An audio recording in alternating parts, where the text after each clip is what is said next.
Hey, Screeners, how you doing? It's me, the one AJ, Anthony Jordan.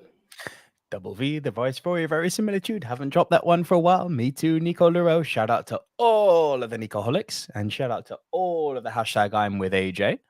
Indeed. How we doing? Do you know what? We're good. We're good. So it was really funny, actually, because I was talking to the other half about the situation. And I'm going to put it up because it's there. This good old T-shirt that I chose to wear last week. Oh, yes. Update, please. How is the killer of the TV? How are you, sir? Well, yes, it is RIP to the TV. It's insured. It's insured. At which point, repairman says this is beyond repair, so you need a new one. And I think it's a discontinued edition. So we'll see what comes next. But yeah. So believe it or not, I can't remember. I think I was telling the missus like, "Oh, you should have seen my face when it all happened." Oh yeah. Like, Mum, here's a fun fact. My mum actually called me right after we finished, like 5 minutes after the thing. I was like, "Hi, Mum." She goes, "Oh, I just went onto Facebook. I realized I missed it, and I thought I'd watch it from the beginning." She goes, "Is the TV all right? Like your face? Oh my god! I just wanted to reach out and hug you." And I was like, "Oh, Mum, I'm cool. I'm cool." So we had this whole thing, and I was telling the missus, and she's like, "I like that T-shirt." I was like, "Yeah, you may like it." She's like, "Can I have it?" I was like, "First of all, have you paid attention to the words again for the non-wrestling fans?" Oh, that's the polite side. Well, bear in mind there's the number there. But when you turn it round, and I was like, "I mean, babe, if you want to." She's like, "Okay, no, I won't wear that one." And then we got into the whole thing of and then we got into the whole thing of the like you could possibly, but like I it kind of mixed with the Scott Hall thing actually. And I was like, "Yeah, the T-shirt and da da da da." And I was like, "Maybe you can wear my MOW T-shirt. You know, it's got the one AJ." She's like, "The one? What do you mean the one?" I was like, "This proves you've never watched a single episode of this whole thing." I'm like, "The one has been my thing from like forever." Yeah. So, but yeah, she's gonna nick one of my T-shirts, whether it be the ministry one. 2 words. Yeah, I'm right, Fuzz. Fuzz Aldrin knows. Fuzz Aldrin knows. We've got a few comments have come in already. Francis Lalonde say hello. Francis, surely you're not serious. Surely you can't be serious even. And I'm assuming I know what the film that's from. I can see it from the end. I've not seen the film, you know, if I'm honest. Do you know? Neither have I. Yeah. Neither have I. Francis Lalonde says, "Awesome Wells, Casino Royale 1967. Boom. That is a good shout, actually. Fuzz Aldrin's in the house. Hey, AJ and Nico. Gavin Mann is here. Good evening, all. AJ, I heard you're putting Airplane into the Rushmore. If you know, you know. I would love to, guys. I haven't seen it. But I swear there's like a secret thing going on between you and Gavin, like that. This inside joke I'm not aware of. No, there isn't. I've not had the chance to interact. You get to interact with Gavin more than I do, but it's just the fact that Gavin understands my thought process. Do you know what? I'm not gonna lie. In the most fan appreciation way, I was going down the tube the other day, and I was like, "Yeah, it's weird how there are dynamics in this." And Gavin crossed my mind. I was like, someone who's actually said I've converted their way of thinking when it came to a film. I was like, my God, like shout out to I want to shout out my work colleague Z, who was like, she was watching our top 10 action scenes and would hear certain films we're quoting and was like, yeah, and I was like, but hold on, I haven't seen that, but that sounds really cool. I would like to see that. So I was like, it's cool that we've influenced, but we've encouraged people to expand their film knowledge. But when you can actually get someone to be like, I used to think that film was cool, but yeah, I get it. I'm with AJ. I was like, yeah, Gavin, I really appreciated that one. Like, it was mega cool. Francis Lalonde throwing up that hashtag. I'm with AJ. Yeah. You know we're gonna do a WWE and Vince McMahon and put this shit on a T-shirt. You know. Why not? Why not? Jackie G's in the house. Wrong account again. Howdy, Jackie G. Great to have you here. Your bro Nathan Jordan is here. Hello. Hey, throw him up, bro. Throw that up. That too sweet symbol. Frank Torres is in the house. Hello, friends. Hope you're well. Can you remember a time when you went to the theater and saw a fight or heated argument break out in your screening? If so, what was the movie? Oh, yeah. I got a few, actually, but I know why you're laughing. So my brother will be a witness to this one as well. This is my brother who's right here to witness to this. It's true. Yeah. So this was Infinity War. Now, I always remember Infinity War, correct. This is a situation that very much troubled us, me especially, because we're all pumped. We're all ready for this. And Nick has had this theory that had put the absolute shit in me, because we've all got our favorite Avenger. Throw up your favorite Avenger right now, guys, if you can. And in that time, actually, while you're on that, throw a couple of thumbs up and likes and shares as well. In that time, Nico throws a theory, which is a perfectly valid one. If you really want to show how unstoppable Thanos is, you kill the Hulk. You kill the Hulk. At this time, my nephew Zane, he's a bit older now, that I could say, oh, if you're leaving, you're leaving. At the time, wasn't so old. And he goes, no, the Hulk's my favorite. If they kill the Hulk, I'm leaving. And I'm like, big man, how? And as responsible uncle, that's in my head. So the film started and we're seeing situations happen. And I'm already on edge because, I'm seeing Hulk getting some ass kicking. And at this same time, I see this. No, Bumba clot. I'm sorry for cultural appropriation. I'll go fucking Chicago. This motherfucker, this dirty fucking motherfucker, you.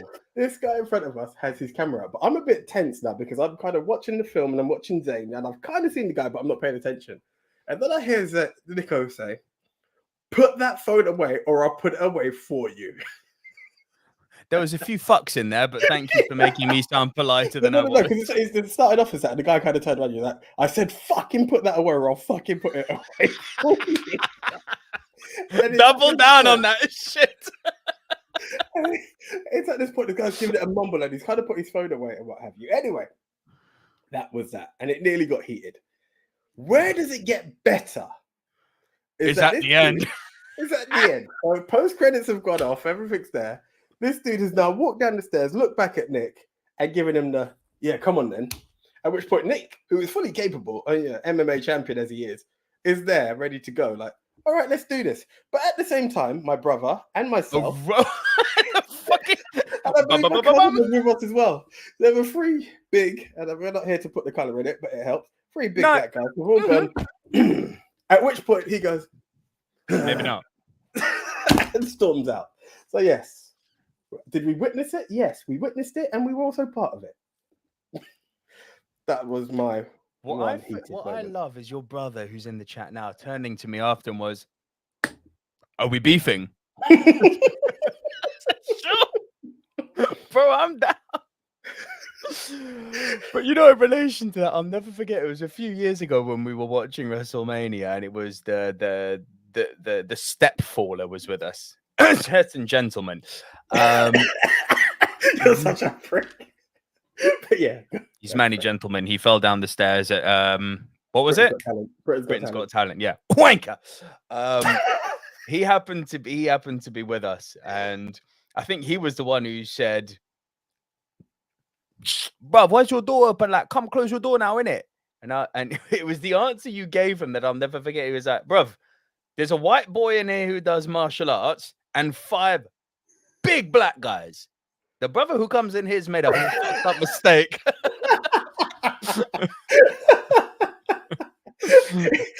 It's an invite to an ass kicking, really. Just come on in.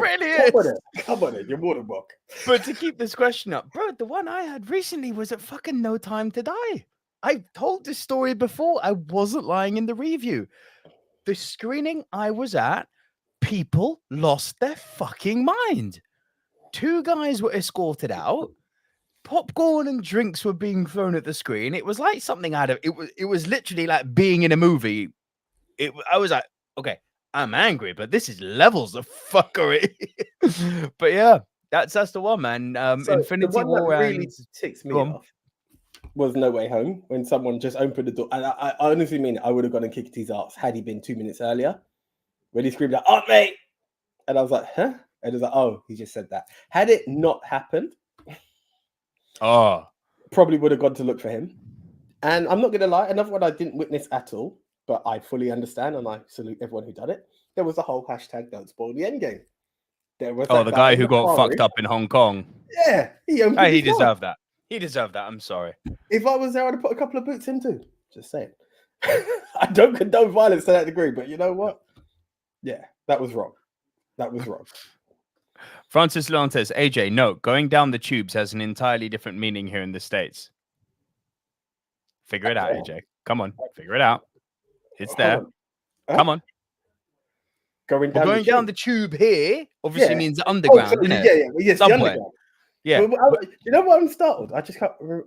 Sorry. Oh, yeah, I did say. I was going. Yeah, no. Sorry, guys. Yeah, I was the subway. It's the subway for us. We call it the tube. It's the tube. You either take the train, which is the overground, or the tube, which is the Piccadilly line, the Central line, the District line, Bakerloo line. Yeah, it's the subway for us. So, yes, no, no. For those who do, fair enough. But no, no. And that doesn't help with my DX t-shirt either, did it? But that's no, it didn't. It really didn't. Gavin Mann says, by the way, watch Grave of the Fireflies at the weekend. Great way to start off my Sunday. You get me. The crying emojis are real. It's just real. Abigail Jamila's here. Hello, Abigail. Great to have you here. And picks Tony Stark as her favorite Avenger. Fuzz Aldrin says, my favorite Avenger, Loki. Gavin Mann says, at Frank Torres, not a fight, but when I went to see Straight Outta Compton in the cinema and the cops are harassing NWA, a guy 2 rows in front started shouting absolute abuse at the cops. I like that. It proves you really immersed in the film. That's cool. What else have we got? Francis Lawn says, Mr. No Time to Die story. Yeah. So when how many months are we now? Fuck it. This movie shit. I don't care if I'm spoiling it. When James Bond dies and they play out that fucked up ending with like 4 people chinking a fucking whiskey glass with less emotion than a travel sales office leaving party. I've seen fucking more emotion for Michael Scott leaving than I have for James Bond leaving. That's just fact, right? And then she's one of my countrymen, but fucking Leia Sidi going, let me tell you a story about James Bond. Why? Why you? You French.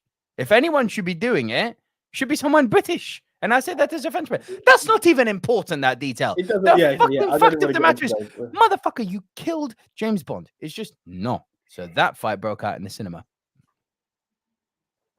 What? Yeah, get it, bro. So my wife is bringing me something. What's up?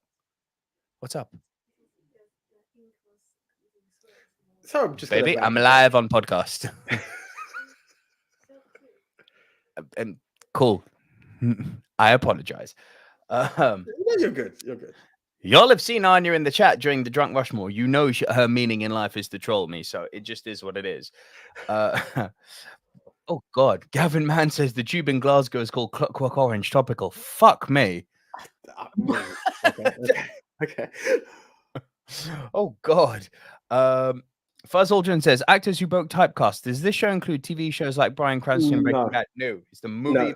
We are movie Mount Rushmore, and I'm not stressing that for you, Buzz, but Fuzz, it's just for absolutely everyone because there are so many times in any given category that you give something, and everyone's like, but like, no, sorry. The amount of times I've been tempted to add When They See Us to be linked one way or another, but it's a series, it's not a film. I would love to find that. Speaking of series, God, watch new season of Top Boy. Bro, do you know what? I'll be honest. I don't know half an hour. Bearing in mind, I'm TV. Sorry, cutting off. Nathan Jordan says, "Fuck Breaking Bad." Fuck you. That one. Do you know what's funny about that? Yeah, and I'm a person who I want to really just steam for it. He was quite into it, and then he just stopped, and that was it. Like Breaking Bad got stupid in the last season after they basically the moment they killed Gus, that it kind of went downhill. There was one amazing episode in the last season where he goes full bad when they're in the desert and he gets the guy to, when he does the whole say my name thing. That episode is fire. Actually, and the penultimate that actually finished, then I'm gonna do my the penultimate episode, which funnily enough, I believe was directed by what's his face from Bryan Cranston? Not Bryan Cranston, the director from The Last Jedi, who everyone fucking Ryan. Chat, help me. Oh shit. Ryan. Is it Ryan? I'm sure it's Ryan. Why am I blanking? Right. Off to IMDb we go. Someone in the chat help me. Director from The Last Jedi. So good that we do a fucking punditry podcast and not a quiz podcast, because we'd be fucked. We'd be drinking. Is it Ryan Johnson? Ryan Johnson, yeah. Ryan Johnson, yeah, cool. Thank you, Jackie G, Fuzz Aldrin, thank you, Frank. Thank you, guys. Appreciate it. Yeah. So, yeah, Ryan Johnson directed the penultimate episode of Breaking Bad, Ozymandias, where shit goes down. Again, that was a brilliant episode, but for most part, that season was bad. Pretty much the moment they lost Giancarlo Esposito, the series went, well, we don't know what to do now. Gavin Mann says, Breaking Bad better than Last King of Scotland. I'll listen to that. But I'll tell you what, Top Boy, yo.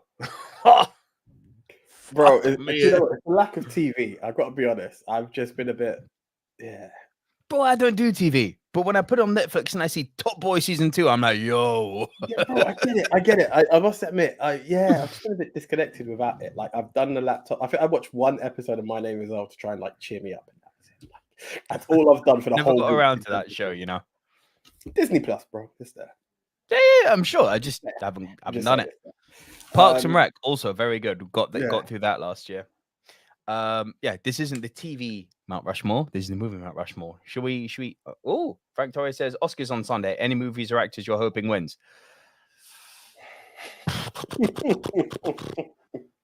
Why you laugh? There's a part of me that wants to say something, and I have no idea where it came into last week's poll. But there's a part of me that just wants to scream out Belfast just to prove that I'm not doing it for anything else. But the fact that it's lol. I'll be real. I have a feel Belfast probably will win. Oh, nice. I have a feeling Belfast probably will win. Bro, I honestly, without like and it's not a hype train thing. It's a nice movie. For a political move, I'd kind of like to see Maggie Gyllenhaal win for Best Director. I don't see it happening. I think Kenneth Branagh is about to have a sweepstake at the Oscars. I'm still shocked that Frances McDormand wasn't even fucking nominated for Lady Macbeth. But I was going to say Macbeth was out there. I must admit, this year, don't get me wrong, I just had not paid any attention to any award ceremony. I think after I'd seen Belfast, my aunt had told me about how the BAFTAs had gone on and what have you, and Belfast had done so pretty well. What have you? That's why I think it's going to sweepstake it, because the BAFTAs are arguably the second best award ceremony. It depends where you go. You've got the SAG Awards, the Screen Actors Guild. As far as acting awards go, that's definitely second after the Oscars. Screenwriters Guild, that's good for the script writing, obviously. But as an overall, the BAFTAs are usually a good indication of what's going to happen at the Oscars. The Golden Globes, you can forget, as I've said 1,000,001 times, those things are stupid. But yeah, I have a feeling Belfast is going to do big numbers this year, mate. Which is weird, because Power of Dog had like Lord of the Rings level Oscar nominations. I feel it's all going to go Belfast. Interesting. Fuzz Aldrin says, this year movies are terrible. Check out 2007 Best Picture nominees. I'll raise you that, Fuzz Aldrin, and I'll say, check out 2017 Best Picture nominees. Jesus fuck. 94? What the year? Is it 94? Is it 94? 94 is a massive one. 94 is ridiculous. That's an all-timer that year. Like, that year is fucking ridiculous. It's a good year. It's a good year. So if Nath and Abby are both watching, I just want to put a big shout out to the man they call Horace. I had a nice conversation with him on Sunday, actually. Great chat. And we talked about potential movie development there. So that was some great stuff there. So big shout out to you, sir. Love that. That. It was nice. It was a good, nice little combo that we had there. So I just want to put that out there. Yeah. Right. Shall we? Well, we need to do last week's, don't we? Well, I have such good news. Okay. I have such fucking good news. Okay. Really? Yes. I have such fucking good news. I got a message last Wednesday, so the day after the pod, when we said everyone send some love. I got a message from JT at We Love Movies, which wrote, "Hello, mate. Went to see a specialist yesterday at the Royal Free, and he told me it wasn't cancer. Yes. Sorry.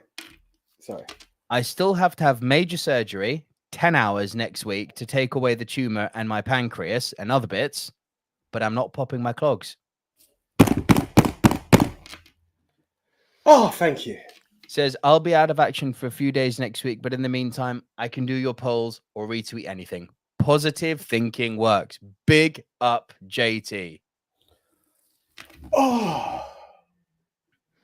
Bro, it made me so happy. I was so fucking happy to hear the guy's okay. Oh, if I tell you, I'm partially holding back tears. I am partially holding back tears, and I'm not shitting you on that. Like, not even having had an actual physical conversation with someone, but yeah. Oh wow, thank you. Thank you. Cancer. That is honestly, aside from your TV being insured, this tops it substantially. It actually tops the TV being insured. Like, a monthly wage may hurt, but I could replace that. Yeah. Oh, thank you. Thank you. On that note, to all of you guys who sent the love. Yeah, exactly. Thank you to everyone in the chat who showed support to him on Twitter and sending the love now. Love it. Thank you guys. And as a result, our polls as of today, when this episode ends, will go back over to JT at We Love Movies. Please follow, please subscribe, please tweet, retweet. It'll still be pinned to our profile, so you can still go ahead and like that, the pinned tweet that we do. But the poll will be hosted by JT again, and I'm so happy for it. But while we're talking of polls, okay, well, before we talk about polls, would you like to tell everyone what the Movie Mount Rushmore is all about? Basically, a top 10 show between two best friends from school. Wrong week. I'm not going to do it again. I'll leave it out. Yeah, it's a top 10 show between two best friends from school. It's really simple. The way it works, we each get assigned a topic. We go our separate ways. We come back right here into the recording and deliver to you, the Silver Screen Dudes, our individual top 10s. This week, let me just check our podcast RSS, please. You went first last week, didn't you? I believe I did. So this week, I will go first. No, fuck you. I will go first, delivering my bottom three. Then AJ will deliver his bottom three. I will deliver my next two. AJ will deliver his next two. Then we will trade when we get to our top 5 at one apiece. If at any time, while we are rounding off our individual top 10 list, one person has a movie in a high position, that person will say punt.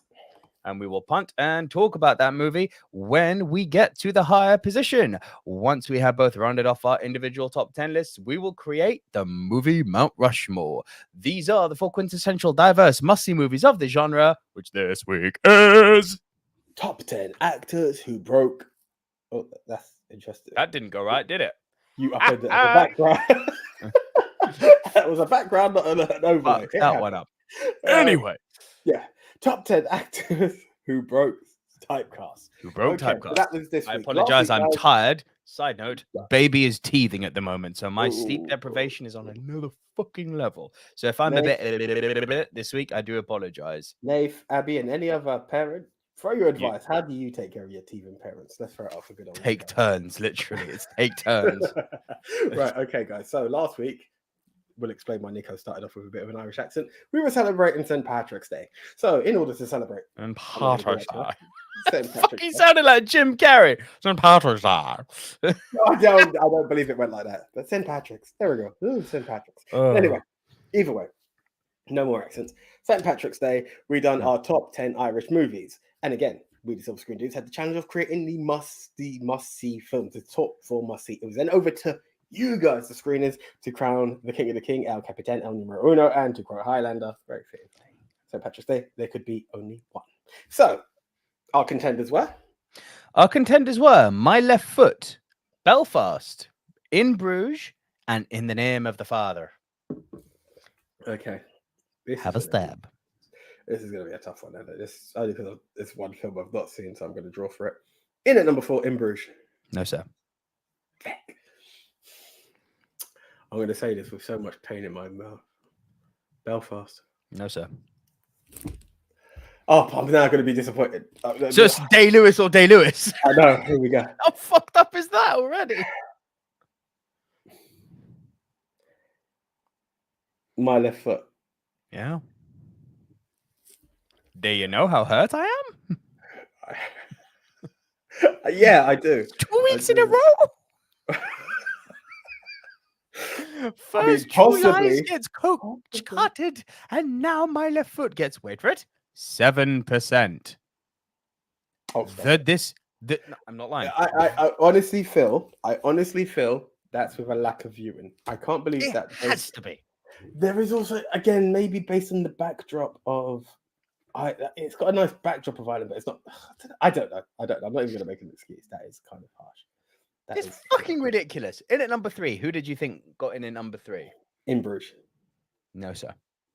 Belfast. Yes, sir. In Belfast came in at number 3 with 18%. Now number 2.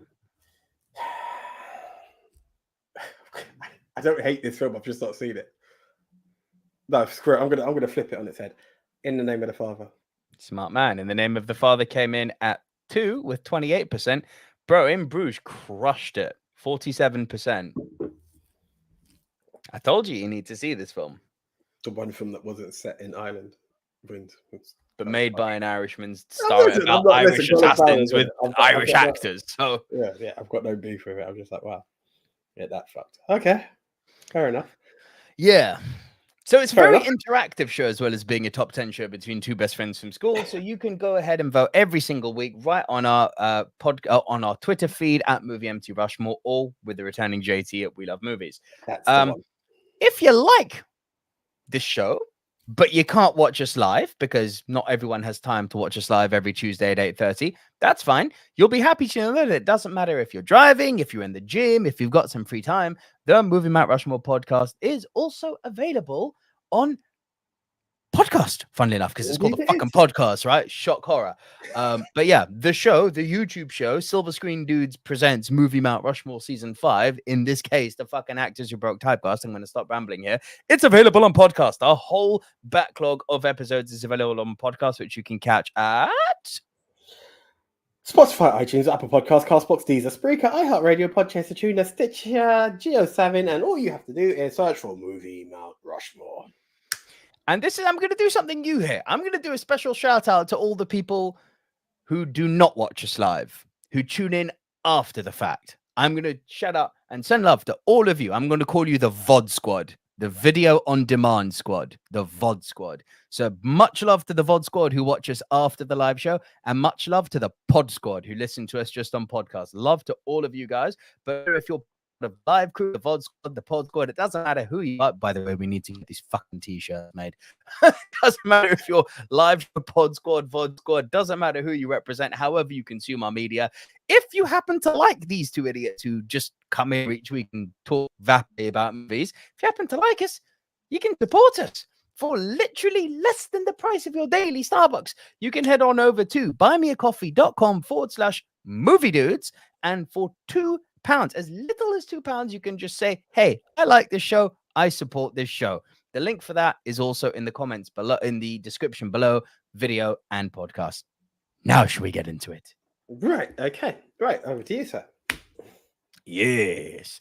Right. In at number 10.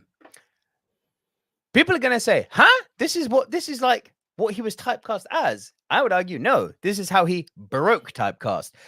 This guy was a comedian, if you would believe it, but he became Batman. I'm going to talk about Mr. Michael Keaton as Batman. You wouldn't think it, would you? No, so I'm aware if someone had of it. said, that's the wrong fucking thing. If someone had said to you that Mr. Mum is going to be Batman, Mr. Mum came out after, no? Because I think he kind of went back to his roots. Go Beetlejuice then, if you prefer. Yeah. But this is the thing: it's that he was a comedian. I think he'd done a lot of SNL. I'm not. Yeah, it's one of those things. It's one of those things again that it's how you first met the person, and for me, he was Batman. I think that was my first view of the Sure. So this is an education thing, isn't it? I fully appreciate it, and again, I think even for a lot of people who quoted Leslie Nielsen, like. I heard he used to do some dramatic shit before Airplane, and then he became that guy. So it's, yeah, but I knew him as that. So, I should have gone back to Airplane, but then I also feel like in order to recognize how much he broke cast, I need to go back to other bits. Yes, I have seen Michael Keaton as other stuff than Batman. You know? Francis Lown's got your back with Leslie Nielsen and adds Leslie Nielsen, Forbidden Planet, Poseidon Adventure versus Airplane and Naked Gun. There we are. So these are the things. So it's just something I've not seen, but yeah, I've seen Michael Keaton do comedy, but I'm actually more familiar with him as a drama actor, which is, don't get me wrong, it's kind of the way my number one works. But and he's a drama actor who's now going back to Batman, so he's almost breaking typecast Again. The thing that it's a madness. Can I just say I am so fucking happy that we are living in the age of the Keaton-a-sons. The guy is fire. He is fire. Be it Birdman, be it The Founder, be it Spotlight, the guy is fire. I honestly, like, when it comes to those films, there were a lot. Screw it. If we ever do a top 10, I'm giving away the number one now. He was fucking amazing in The Founder. Like, not taking away anything from the others, but The Founder. Oh my god, as Ray Kroc, I was, yeah. You know the emotion of I like this guy to that bastard. Like, yeah. We've got Shoot Fight fans, aka Den the Tech in the house here, who is laying out a challenge to everyone in the live chat and to all of the VOD squad. Here's where you guys can come to helpful. Now, remember I said that for less than the price of your daily Starbucks, you can support us. You could do this, or you could take the challenge, Den the Tech. 1 cup of coffee for every like. So everyone who's in the live now, if you could please go and like this video, because your like will essentially equate to us making a living. So that would be really appreciated. And that includes Facebook, guys. That literally does include Facebook. VOD squad, it's live squad, it's Facebook, it's everyone. Please like the video, and that will actually this week support the channel. So really appreciate that, Den the Tech. And then says, have a good one. Peace and love, my people. Much love to you too. I appreciate it, bro. Don't work too hard. Fuzz Aldrin says The Founder was underseen. Oh yeah. Oh god, yeah. Oh god, yeah. The Founder was fucking sensational. Also, can I just say, how fucking underrated is Nick Offerman as an actor? AJ doesn't know who Nick Offerman is. I'm guessing he's one of the McDonald's brothers, right? He's one of the McDonald's brothers. He was and he's in The Office as well, right? He was in Parks and Rec, and Ron Swanson in Parks and Rec, one of the greatest TV characters ever. Also, one of the porn moguls in Pam and Tommy, which I'm assuming you still haven't watched. Can I just say? I've actually watched the first. What did you think? Pam and Tommy. It's a good show. It's a good show. It's good, isn't it? Bro, listen, that's one thing. Like, I actually, again, it's one of these things, guys. You guys are very much immersed into our world. So when I say in the chat, assume it's the comic book movie chat. It was something that I wanted to like back you up on and be like, yeah, but it's like I'm just finishing the first episode, and I've just not. Put it this way: when the sun comes out, people like to be on a boat. That's all I'm gonna say. So like, I am pressed for time recently, but it's a great series. From what I get, episode 1, and the characters gets better and better and better and better. How fucking well have they done Lily James's prosthetics? Come again? Lily James, her prosthetics. She looks like Pamela Anderson. Like, what the fuck? And Sebastian Stan is so good as Tommy Lee. And there's a gentleman I'm going to be bringing up soon as well, who, from what I saw, is doing top stuff in there as well. So we're going to. Mr. Rogan, he's brilliant. I don't know what you're going to mention, but I'm interested to see that. Gavin Mann says, Keaton was in Glasgow for the filming of Batgirl. I might have already mentioned it in a previous episode, but hey, you didn't, but you have mentioned that you're Scottish, Gavin. Yeah. And I love that. We're going to need to do a Scottish episode at one point, you know? Well, Gavin, please, when is, I'm showing my ignorance here, Scottish Independence Day, when is it? Scottish Independence Day? It's a thing. Are we not going with like saying? Is it? It's definitely a thing. Scottish Independence Day. Is it? We're not going for the same thing. We're not going for the patron saint day, which is, I want to say St. Andrews, but I feel like such a dick. But I'm still going to check it. St. Andrews Day. It is St. Andrews, no? Bro, you know more than I do at this point. This is so embarrassing. The fact checking continues, people. While you fact check, I'm going to go through a few of the comments. Jackie G says, always saw Keaton as more of a drama actor than a comedy actor. Jackie G, so did I. And that just goes to show how much of a typecast it is, because the guy started as a comedian, which is fucking nuts when you think how good he is as a drama actor.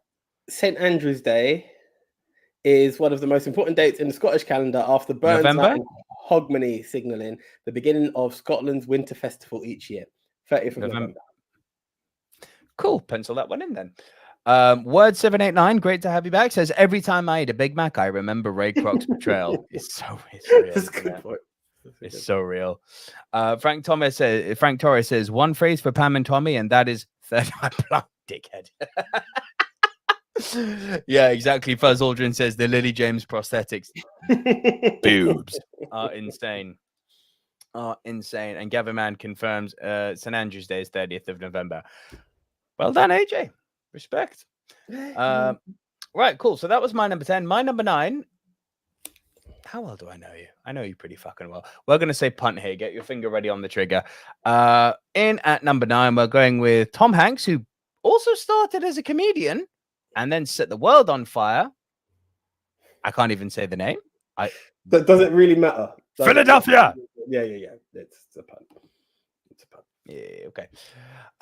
In at number 8, a guy, you mentioned Seth Rogen a moment ago. I'm going to talk about a guy who starred alongside Seth Rogen in Superbad. A guy who is known for his comedy. I'm going to bring in Mr. Jonah Hill. But I'm not going to go with The Wolf of Wall Street because for me, The Wolf of No. I know. Can I take a guess? Yeah. Can I take Moneyball? Yes, sir. Yeah. Bro, do you He's know what so good in it. I really wanted to bring Jonah in more than Seth Rogen, if I'm honest. Screw it, I'll just say it. Moneyball's a film. Do you remember I said it? The acting was superb, but it was the I'm shocked that you don't gravitate more to that movie. I fucking adore it. Yeah, that's the only reason. But Jonah. He's so calm and subdued and fuck it, for lack of a better word, just outwardly intellectual in this movie, but humbly so. Like, you can tell he owns everyone in the room with that IQ of his. And, if people are saying something wrong, he'll be like, no, it's this way because, and that's a fact. But he's never, until he's pushed into being dickheadery, he's never really a dickhead to anyone. If anything, he's a bit introverted, isn't he? Yeah. But he just keeps on reinventing himself, Jonah Hill. It's like he goes from comedy to Moneyball, and then he does Moneyball to Wolf of Wall Street. There's an argument to be made that Wolf of Wall Street has got comedic notes to it, but then he goes from that's kind of why I didn't draw for it. War Dogs, which I bet you still haven't seen. How's $1 Million Baby coming on? All right, let's move on. You have one. You have one pull on me. I'm sure I've got another. I'm gonna find it tonight, so you have nothing on me anymore. It's on Netflix. That's why I drew for it, because it's like available. It's in your face. Available. Oh shit, AJ, Word 789 agrees with you. Moneyball, snooze. Yeah, I couldn't. Fair. Yeah. Oh, Gavin, man, fuck you, Nico, Matilda. I'm gonna make these fucking silver screen dudes on with AJ t-shirts. You watch. I know this now. If we did a Nicoholics t-shirt and a hashtag I'm with AJ t-shirt, your t-shirts would fly off the fucking chain. Bro, do you know what? Do you know there's a point, where we actually Gavin, respect. Yeah, thank you, Gavin. I owe you that. There was a time when we were trying to do something, and I'm sure it wasn't on Silver Screen Dudes, but because of the 1AJs, you called the people the one and done. No, now the freaking Usos you did that shit. That. Huh? I swear you said the one and done. No, that was you, bro. The one and doners. That was you, bro. No, because I swear you said the one and done, and I was like, "What do you mean one and done? So what? They support me once and they go." I remember getting a bit, and you're like, "No, it's like they support you once and they're done. They're in." Right, actually, you may be right. I mean, I said so much bullshit on this podcast. The freaking Usos are wearing the one and done. So I was like, "Should have done it." There we go. But yeah, you see, I know the machinations of McMahon's mind. Say that fast 5 times. Right, that's my bottom 3, AJ. Over to you, sir. Okay, right. In at number 10 for me, it's so low because I barely remember seeing this film, but I was thinking, wow, he's not doing comedy. And this is Will Smith in 6 Degrees of Separation. Have you Never seen it. Okay, there's another one to add to your list. How dare you? Carry on. So again, this is a film I always remember just landing on at Sky Movies, like literally preteen, and being like, oh, Will Smith, and then it was like, it's not funny, and it wasn't action, it was drama. He's actually, if I can liken it to any movie, it'd be very much like Talented Mr. Ripley. He's intertwined himself into this family estate and assumed a character, not so much as that he plays Ripley, but he's created little memories of people, into people's mindsets, if you would have. Yeah, but I know you from here, that, and the other, and he literally builds these bonds with each person and builds his way up into society. So he is literally a nobody, for better or worse terms. No offense to that, but he's in with the elite and he builds it. And I just remember seeing a side to Will, and I was like, hold on, this film's not funny. It's not. There's no action. My God, Will's delivering.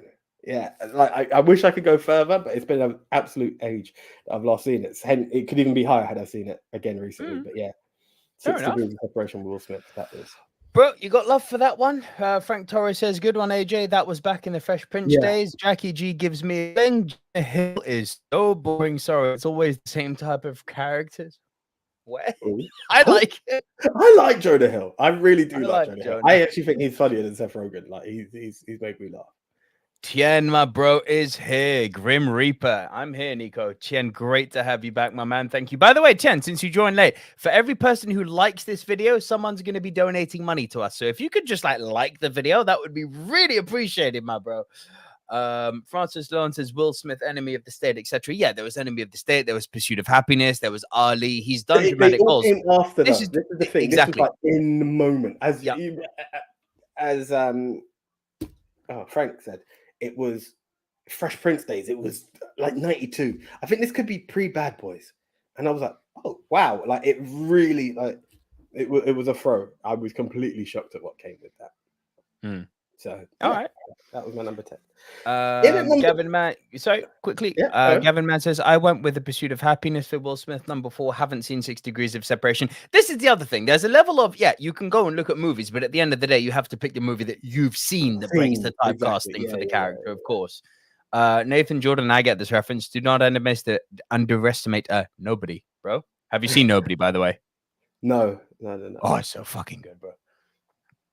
Chen says, done. I always like your videos, Chen. Love to you, my guy. Thank you for that. Peace, bro. And Frank Torres says, it was 3 years before Bad Boys. My God. Bring up that poster again, AJ. Will Smith was proper, baby. Yeah, you can see the youth in his face, man. Oh, sorry. Where are we? Good God. I mean, come on. they say black don't crack. It's like, well, have you seen King Richard? Like, I'm sorry. All right, my man. Over your number 9 then. Right, in at number 9, this is a bit of a weird one because the actor came into my head and I didn't want to dismiss it. It's not his first line in comedy, but then I've worked with the others and I went with this one for it, right? You're going to have some love for this film more than the moment. You might be, it doesn't really count. I'm going with Robert De Niro in Dirty Grandpa. Now, why did I go for Dirty Grandpa over? No. I got you covered here.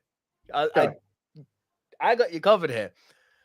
People gave me a beef over Twitter. I'm going to call out Pedro SRN on Twitter, especially for this. So, Pedro, I won't go back to the beginning of the discussion, obviously, but there was something along the lines of De Niro is a bad example because he's done. I gave, when I was explaining what I meant by typecasting in the Twitter question, I said Robert De Niro in Meet the Parents. And Pedro then came back to me and said, that's a bad example because he did analyze this before and that's a comedy. To which my answer was, yeah, but he's a gangster in that. So he's not breaking typecasting. But then Pedro says, yeah, but he's a CIA agent in Meet the Parents, which is a reference to Days Gone. And then I said, okay, fine. Dirty Grandpa. That's the thing. It's like yes, De Niro's done comedy, but this is the one where I felt he pulled back. He wasn't he's kind of stern, but he's just there for the giggles in this one. You know, he's a horny old man who's just trying to get over the loss of his wife. To be fair, Efron with the bumblebee. The fucking smoking crack and doing the fucking bro. Efron's brilliant. I'm sorry, put him in everything. He's always good. I can't even remember the song, but I remember Robert De Niro rapping. And he's getting to that point and he's like, can I say it? Can I say it? Say it. Freaky dicky. Yeah. And that's where the magic comes in. Analyze this. It's the roles we've always seen him in. It's just a comedy, but he's still playing a gangster. Like Robert De Niro playing a gangster, shock horror. Although I tell you what, he's got some fucking lines in Analyze This that still this day crease me. They are golden. They are golden.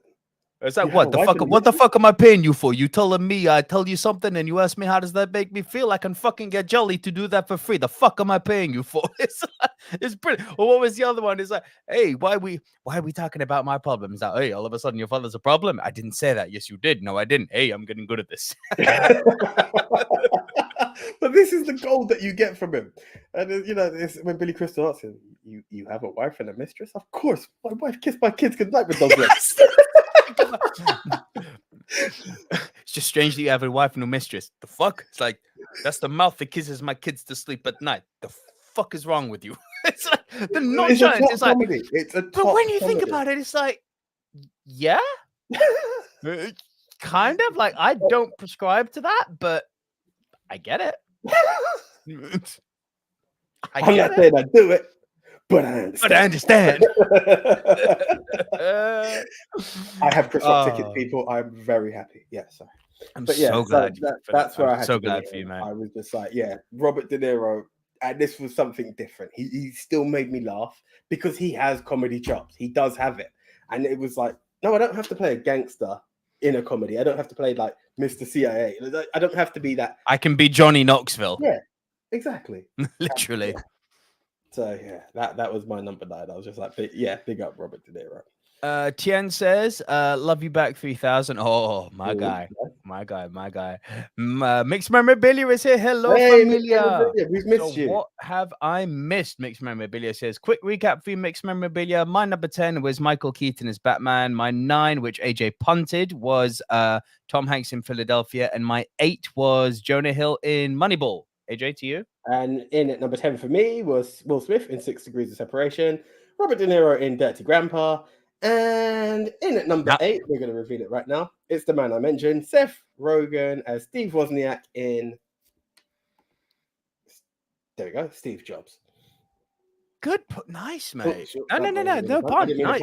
Yeah, sorry. No, great pull. I completely forgot. Yeah. Great pull. Nice one. Bro, do you know what it is? Again, I've said it. There was something about Seth Rogen that's not always hit me with comedy. Just that chronic appearance that he has in Steve Jobs hits home. It gives you what you need from him.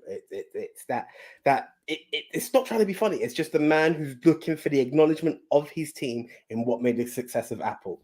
Did it happen that way? Did it not? Probably not. Who gives a fuck? In the telling of that story, it was very fitting of what he was after. It's like, I'm not after this. Just acknowledge us. Word to Rowan. But it's just that acknowledgement that he was looking for in his team because of the hard work they've done into making what. Hey, I'm talking to you guys on a MacBook Pro now. Do you know what I mean? No plug. But this is what it was, and it's Wozniak who just gave it. And yeah, I this is when I look back at Seth, and I was like, I like this shit. And again, Pam and Tommy, what I'm seeing him do there, kicking ass again. And it's like there are some comedians that I don't find funny. Will Ferrell. And when they, but it's not going to apply here. When they do drama, I'm like, you've nailed it. There's another comedian that's going to come up a bit later on who, for me, has done that as well.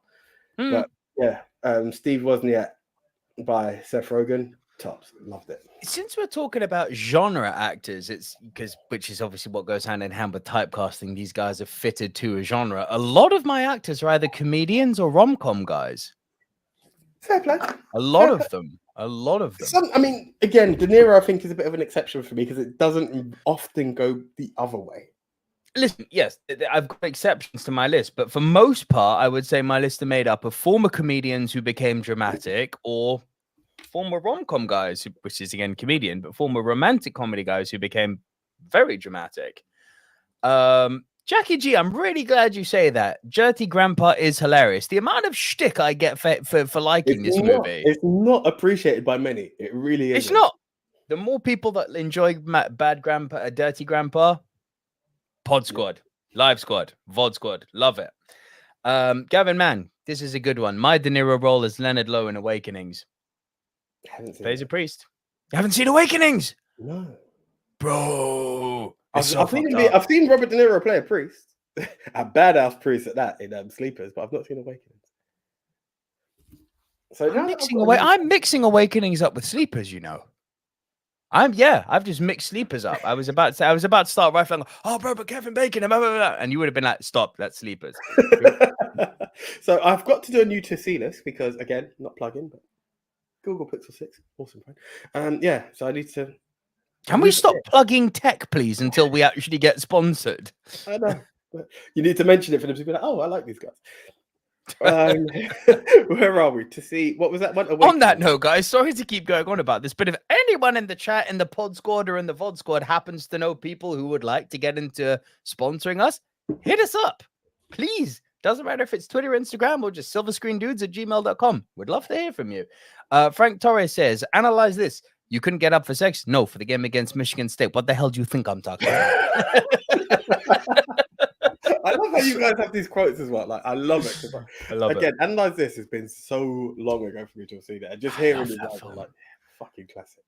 That has got to be one of when I started building my DVD collection, which, by the way, when we move to our new house, the background is going to become my thousands and thousands of DVDs. I'm going to do a mixed memorabilia. My potential move is it's probably going to become a Batcave. Yes. But, bro, Analyze This was one of those movies I watched so much. Funnily enough, Analyze This, Jaws, Pulp Fiction, and you know what the other one was? This is probably because Eight-Legged Freaks. Which is interesting for a man with the arachnophobia that you have. And I'm not saying I'm against that because I'm not as bad as I used to be, but arachnophobia is still a thing. Oh, it's a big thing. But no, Eight-Legged Freaks, I don't know why I get I'll even go back and watch it now. I don't give a fuck. I have such a kick out of Eight-Legged Freaks. It's beyond cartoonish. Like the fact that you've got Scarlett Johansson in one of her early standout roles, and it's a B movie, and you've got fucking Doug E. Doug, aka Sanka from Cool Runnings. It's like and fucking Scream Boy, the WCW champion, fucking David Arquette. It's like, what are we doing with this film? That melange that you have just put there just says it shouldn't be a thing at all. It shouldn't be a thing, but bro, the spiders just get nastier and nastier and bigger, but they get more and more and more cartoonish. Like it then. Do you know what I love about it? Is that it goes full on fucking George A. Romero. Like everyone in the town starts hiding, guess where? In a fucking shopping mall. And the spiders start breaking in a la zombies, and they fucking all arm themselves with like golf bats and baseball bats and fucking chainsaws. And you just see these spiders sort of like fucking slamming against the window, but they're made so cartoonish that when they splat, they go, It's like, you didn't. You are so bad, and I love you for it. Like, it's what it is. Bro, if you haven't seen it, I haven't. Eight-Legged Freaks is a laugh, bro. Like, definitely. That should have been in a Guilty Pleasures episode. So I got to scroll back up a bit here. A few comments have come in. Jackie G says Arnold Schwarzenegger in Twins in Kindergarten Cop. Stay tuned, Jackie. Mixed Memorabilia says De Niro, the king of comedy, is such a fucking good film. The film that I would maintain inspired Joker. You can't really deny it, can you? You really can't. People are like, it's more like Mean Streets. I'm like, no, bro. It's king of comedy. It's fucking king of comedy. Gavin Mann says, speaking of comedy, I picked out Jeff Daniels in Dumb and Dumber. Yeah, abso-fucking-lutely. Drama actor who went comedian. That's a great shout, Gavin. There was another guy that I actually nearly toyed with, but couldn't actually think of the film. I'll leave it just in case he comes up in your list. But... Gavin Mann says, AJ, Awakenings also has Robin Williams. Enough said. Indeed. Nice. I will check. Frank Torres says, do you guys have actresses on your list? My mind jumps to men for most of my list. I have one. Sadly, I don't. I think I know the one because I nearly toyed with that. I just, there were a few I could have put on, but there was one like standout for me. Ali Kamza is here. Ali, I'm late, but I'm here. Happy No Ruz, everyone. Ali, great to have you here, bro. Thank you for joining us. YG is also here. Evening, fellas. Really should be revising right now for uni exams tomorrow, but oh well, the pod's too good. Blaming you guys. No. Best of luck for you. Best of luck to you, YG, my man. Gavin Mann says, Sanka, I'm sold. Yes, Eight-Legged Freaks. Just go and find this gem of a terrible movie. Hey, Sanka, you dead? I was about to draw that line. Yeah, man. Yeah, man. I knew my bro was going to draw for it. Bro, I need to go and watch Cool Runnings again. You know, I haven't seen it for a few years now. It's such a beauty. Ali Kamsa says Albert Brooks in Drive. That's a fucking good shout too. Francis Leon, Sigourney Weaver. Which one are we doing here? I get what's that one Sigourney Weaver did with Sexy McSexy? What's her name? Oh God, I want to say Freaky Friday. It's not Freaky Friday. It's not Freaky Friday. Ray Liotta was also in it. What? Jennifer Love Hewitt. It was Sigourney Weaver and Sigourney Weaver and Jennifer Love Hewitt. Was it Heartbreakers? Heartbreaker was Heartbreakers. Yeah. It was. Yeah, that she broke typecast there big time. Mixed memorabilia, 1 hour photo of Robin Williams was a shout. Yeah, thank you, Frank Torres. Heartbreakers, Jennifer Love Hewitt, my man, you got it. Right, AJ. So have you done your? You've done your bottom three, yeah? 10, 9, 8. Yes, I have. Over to you. Cool. My number 7. I know this guy's going to be on your list. I'm just wondering, as a rule for the show moving forward for the next few slots, if we have the same actor but a different movie, will we punt the actor? It's a difficult one, really, because it's going to be a different approach, isn't it? We're talking about the. Okay, what do you want to do? Screw it. We'll punt the actor and we'll just show. Cool. Get your finger ready on the punt then, because I know you. In at number 7, Jim Carrey. There you go. So, what was your film? Out of curiosity, Truman Show. Truman Show. Truman. It's not a comedy. That film is not a comedy. He still has the. He has comedy in all of his movies because it's who Jim is. But when he goes dramatic, I maintain he shows crazy range in the Truman Show. He does. There's a lot of range, but it starts off as that comedy, which is not something you could associate with his movies before that. No. Hence, broke typecast. Fair play. And at number 6, I'm wondering. Okay, again, I'm going to guess here maybe you haven't put this one on, and I'm going to think you haven't put it on knowing that I would. Either that or get your finger ready to punt. Steve Carell. Hey. I have a feeling it differs in film, though, because there's a film I haven't seen, but I know he kicks ass in it, and that's what kills me with it. But okay. Yeah. A few comments have come in. Ali Kamsa says Jeremy Irons in Lolita. Yep. Ali Kamsa also Jim Carrey in the second kick-ass. That's a great shout. Yeah, that's a very good.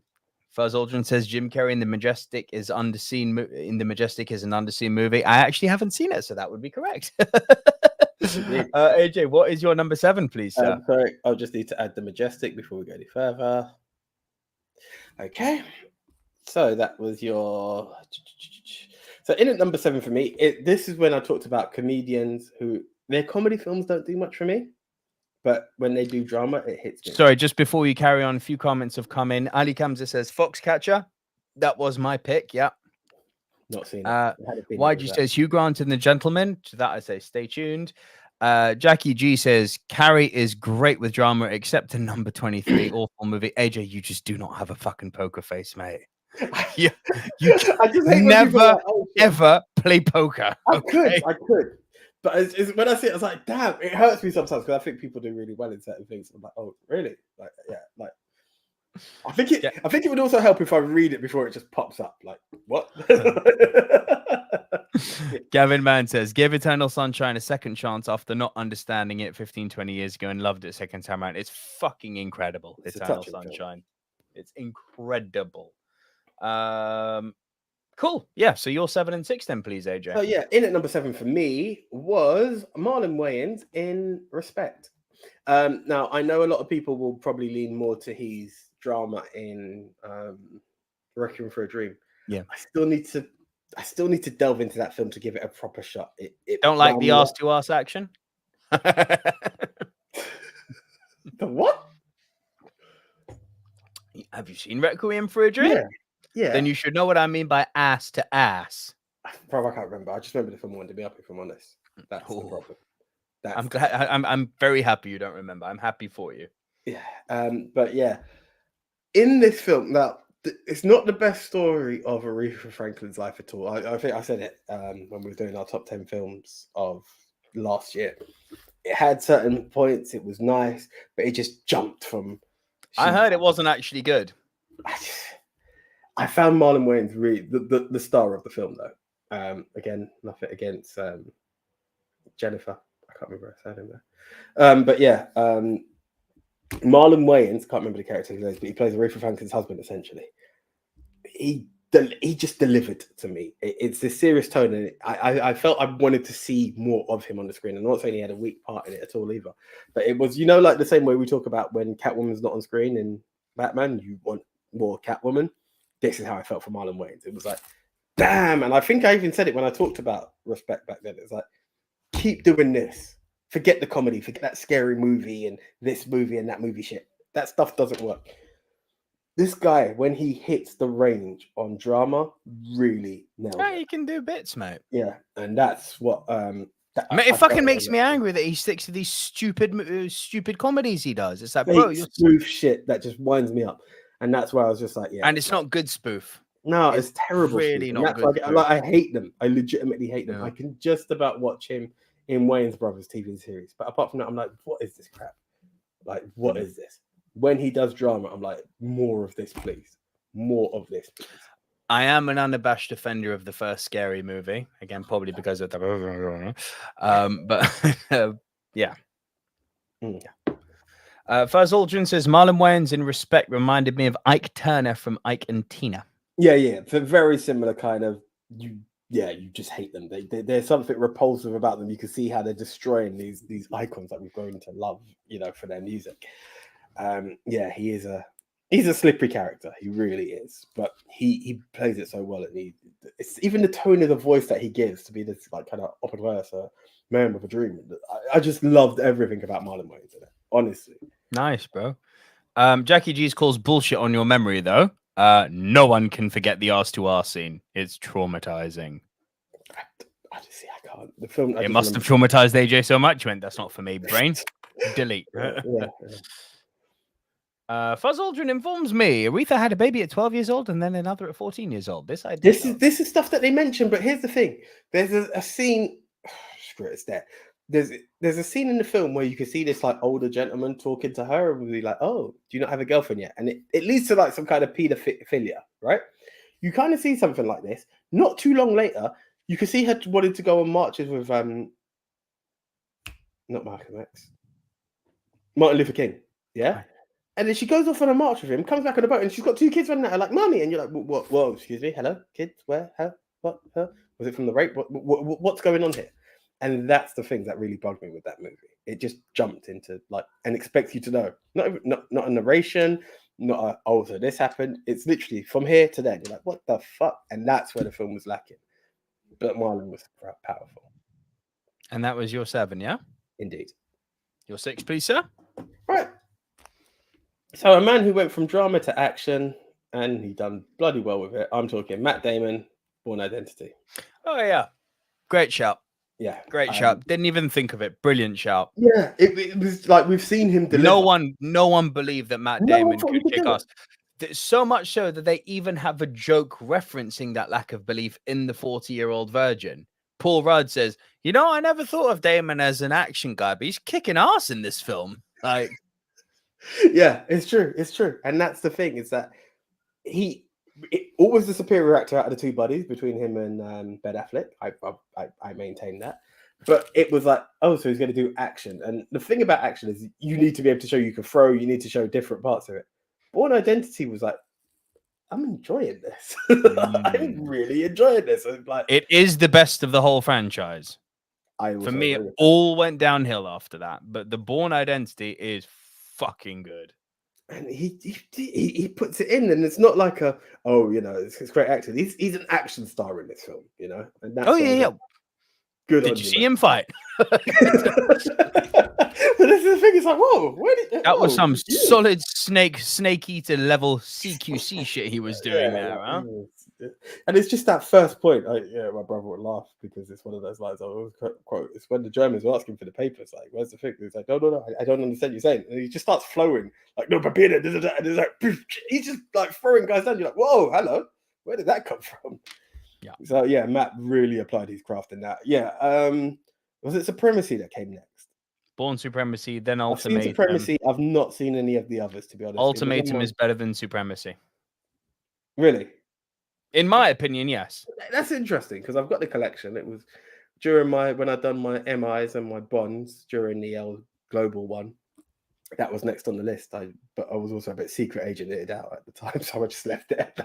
But he shocked me. He shocked me. And don't get me wrong. Go. Just a comment I've seen that's made me go, fuck. Okay. Buzz Aldrin. Praying someone mentions Edward Norton in American History X. Fucking goddamn it. No. Don't be silly. In what sense, though? Do you think the guy in Primal Fear is the same? Well, Yeah. Do you get what I'm saying? It's a dramatic act. It's not that he's been a comedian and he's like, where we maybe I'll speak to myself to shut the fuck up because. Yeah, that's what I'm saying. In what sense? Like Ed Norton delivers. Maybe he was the bad guy in Primal Fear as well. So yeah, where we like in what sense? Ali Kamza says Will Smith and Ali. That was the first time I didn't see Will Smith playing Will Smith. So I drew for 6 degrees of separation, Ali. Yeah. I know you weren't there with us. That's something to see. Jackie G says Bruce Willis in The Sixth Sense. That's a good shout. Because he's being an action guy. That's a good shout. Yeah, I toyed with Bruce actually. I did toy with Bruce. I forgot Sixth Sense actually, but yeah. Yeah, I've also got I forgot this guy too. Fucking Travolta in Pulp Fiction. Yeah. No, I did forget that. Fair play. But yeah, so that was my number 6. Over to you. All right. So to answer Frank Torres's question, here's my female attendant. I'm going with Charlize Theron in Monster. That was the one that had toyed with me. That was. Look at this image. For the Pod Squad, I apologize. You can come and watch with the VOD Squad. But look at this beautiful and also obviously very talented woman, and look at what she turns into.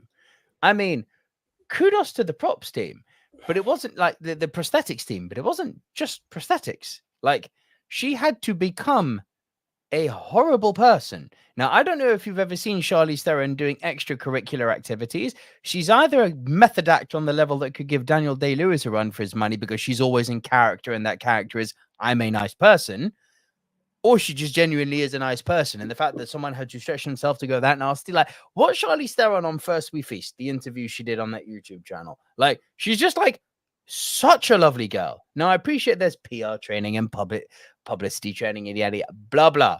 She comes off as a fucking lovely person. And the fact that she's so vile and horrible in this is like, really? I can't. Still, every time I rewatch it, I'm like, this is actually. I mean, she rightfully won the Oscar that year. I mean, it's like, it's what she did with this role was sensational. Sensational. Can't disagree. I don't really have much to add. I know we're like should be talking more, but like, but do you know what I toyed with it? Right, and I was blanking then, and I'm blanking now. Is it that she's playing a villain? Is that what you said? She's breaking type. It's two things. It's the fact that she's playing a villain, and it's the fact that she's. I hate to talk about, the first time we mention a woman and we talk about looks, but blame Hollywood, not me. No. Blame Hollywood, not me here. She may always have done dramatic roles before this, and this is granted a dramatic role. Charlize Theron, this isn't fair because she's a mega talent. There's definitely an element of casting her because of her looks that goes on. And she owns it. She's a very good-looking woman. The fact that she was solely reliant on her dramatic gravitas in this film and solely reliant on her God-given talent, that, for me, it's almost political. It's kind of like, hey, fuck you, Hollywood system. I don't need my looks to be a fucking award-winning actress. That's kind of why I'm vouching for this film. Because I even toyed with like Furiosa as well with her. But she's played a hero before in, I can't remember what film it was. And this is what I was kind of torn. I'm not going to dispute it. I'm not disputing what you're saying because it was kind of the ways I was leaning, but I don't know if it was enough for me, and that's why I kind of held back. Maybe I've put it too high. I'll have to rethink this. But that, for now, is my number 5. Again, the performance is stellar. The performance is stellar. Don't get me wrong. Like, it's stellar. But it was that. So, okay. Maybe I was a bit overzealous on this one. Right, what's your number 5? Right, my number 5 is another good guy playing bad. To be fair, it's the first time I saw it because I saw another film with him after. I'm talking Tom Cruise in. Okay. Okay. Oh fuck! No, I changed my order. So actually, it's not a punt. You can talk about Tom Cruise now because he's my number 4. But go with your number 5. Right. So again, I remember all this hype about Tom Cruise as the villain. Now, again, if I'd paid attention or had I seen the film, I would have been like, but he was Lestat. Lestat's not exactly the world's friendliest vampire going around either. It's true too. But yeah, I had not seen Interview with a Vampire prior to Collapse. Exactly. So this is one of those situations where yeah, it's irrelevant when the movie came out. It's about what you saw. But I'm just talking about all the hype around it. Like it was like Tom Cruise played the villain for the first time. Fuck off. You know, you look back, you're like, but Interview was in like 94, 95. Like, where are we going with this? But there was something chilling about him as this hitman. Is it? Oh, wasn't there? He's just chilling. Like, and I don't mean chilling as relaxing. It sends chills down your body. It's like, this guy is a bad motherfucker. He was brilliant. Bro, I love Michael Mann. I love the way Michael Mann captures LA. I love that's a very good point. That's a very good point. Be it in this or Heat, Michael Mann's LA is just fucking beautiful. Yeah. And it's the relationship he has with Jamie Foxx, you know, the unsuspecting cab driver who just wants out, but it's just forced in a situation where he's there. And that's the thing. Tom Cruise makes you believe, like, if you move, you're fucked. Now, don't get me wrong. We all know Tom from all the Mission Impossible situations. So it's like, okay, yeah, like he can throw. But you could just tell he's a man on a mission. Don't fuck with him. Essentially, there's no in between. It's like, don't mess with this guy because it will go wrong. And it's, you know, when you're seeing bodies fly out of buildings and shit, it's just like, oh my God, this guy is not here to play. And that's why I was like, wow, okay. You can be a bad guy and you can do it really well. And you can do it fucking well. Yeah. So I've only ever seen Collateral once. I think I've seen it twice. It's been a while. But it left such a mark. I was like, this is insanely good. Yeah. Jackie G reinforces like Tom Cruise as Lestat was so hot. I get it. Ali Kamza says, also a yelling angry man playing a soft-spoken monster, Pesci in The Irishman. Yeah, but that film's stupid. I do not like that film. The performance from Joe Pesci is very good, Ali. I'll give you that. I've got to be honest, I still got to get around to it. I've heard so much mixed emotions about the film. I do want to do it because I have to, but it has no fucking business being that long. This was part of the problem. Now, Scorsese is known for doing his long films. Sometimes it's justified, sometimes it's not. This movie falls into the latter. Jackie G, I see your next comment. So let's go over to my number 4, because my number 4, given that we just punted Tom Cruise, something you need to know about me. AJ's smiling because he knows where I'm going. Gavin Mann, who's watched a lot of our archive pod history, probably knows this about me. One of my favorite movies is Tropic Thunder. And so to bring up Jackie G's question, I thought Tom Cruise would be on the list for Tropic Thunder. You're fucking right he is, people. Tom Cruise as the brilliant, tyrannical Jewish producer in Tropic Thunder. Oh my God, this film.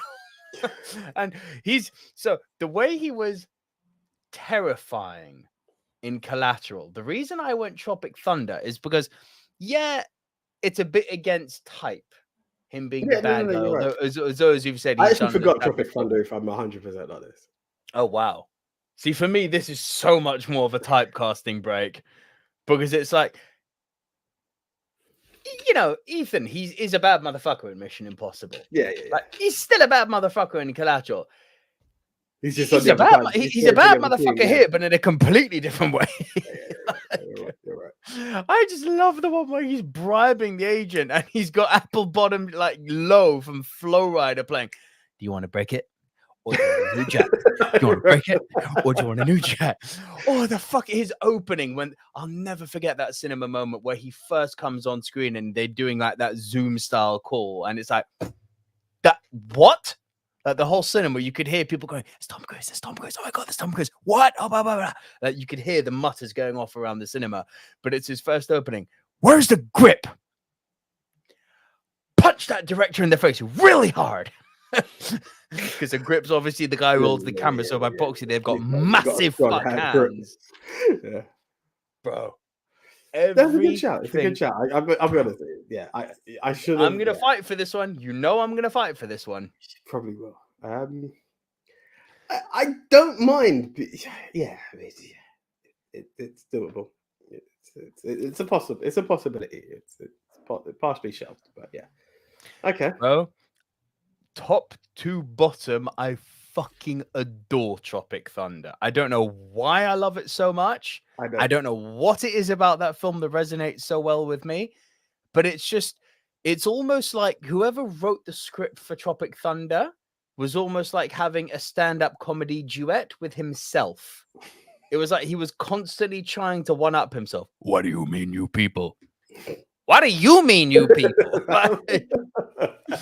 The fucking Al Pacino and his drink booty juice. It was just like and then he turns out to be gay, and the fucking the slapstick actor played by Jack Black who's got a heroin problem. And he drops one of the best lines. It's so stupid, but it kills me every time. Dude, if you untie me, I'll suck your dick. I'll tickle your balls and swallow your gravy. It's like, what the fuck am I watching? And then the bat that steals his heroin and drops dead. I was fucking crazy, bro. I don't know why I had a laugh with that film, but I'll be honest. The appreciation is a lot more on your end. I don't hate it. I'm not saying it's a bad thing, but it's I love the cameo from Tobey Maguire in that gay parish movie with Robert Downey Jr. You know, whether he's playing with his little Christ balls, and it's like, oh my god, what are we doing? It's awkward as fuck. What? And then fucking Ben Stiller, who's the action hero, who, oh, this is meta. Oh my god, this just got meta, AJ. Holy fuck. So we are a movie podcast talking about a movie which is about movie making. And we're a movie podcast that is talking about actors who broke typecast, and we've got an actor in the movie about a movie played by Ben Stiller who plays an action hero who breaks typecast to play Simple Jack. Oh my god, Fuzz Aldrin, thank you for reminding me that.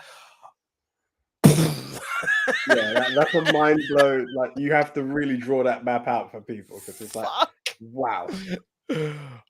And this is why Tropic Thunder is awesome.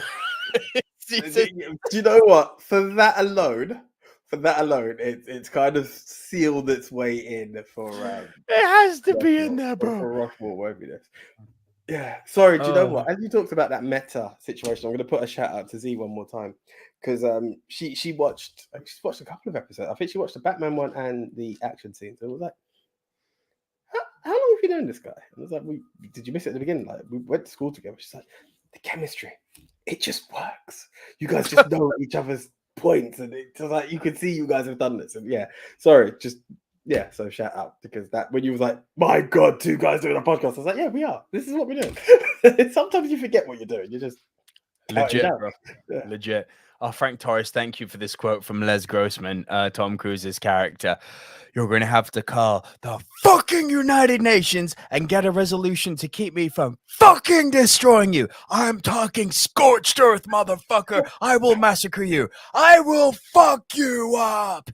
I actually remember that. Like, that actually did make me laugh. Like, Tom is gold. And the Asian fucking opium dealers are there like, fuck. Like, he's actually so badass. He's got the opium dealer shook.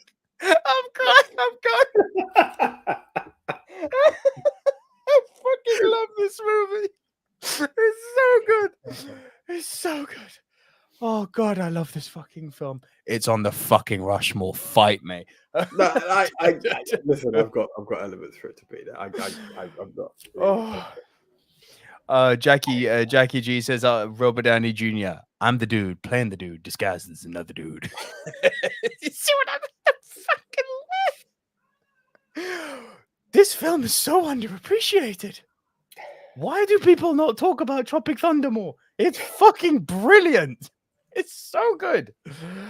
Francis Lalonde says, "Lol, silver screen dudes. I never saw Tropic Thunder. Just ordered it on Amazon." Yes, Francis. Go on. By the way, Francis, I want to hear what you thought of Snatch. By the way, yeah. Come back to us on that one, Francis. Right, AJ, you're number 4. Right. While I recover. This is our punt from earlier. I'm guessing Foxcatcher is a bigger draw than what I'm about to draw for. It's when I really saw him break typecast. I'm talking again, Steve Carell, The Big Short. Nah, bro. Do you know what? You've got the better movie here. Okay, that's interesting. You've got the better movie. I would argue I've got the better performance. So this is the thing. Steve Carell's not my ultimate go-to if I were to ever talk. You should be ashamed of yourself for that comment. No, I think Brad Pitt was fucking amazing in that. Ryan Gosling in that film, bro. Ryan Gosling. But do you know what I'm saying? Even Christian Bale, like everyone delivers. But that's what I'm saying. Too, wasn't he? Jesus. Do you get what I'm going with this, right? It's that. So in The Big Short, I'll give you that. Steve Carell didn't have the most standout role, but he did have the best line of the film. Wait, right. No. Right at the end when he's like, "I'm worried the minorities are going to pay for this," and then it carries on and it goes, "And they did." Yeah. So of all the bad people, he still had a heart at the end of it. He still went through with it like a dick, but yeah. Again, he had a conscience. Yeah. Again,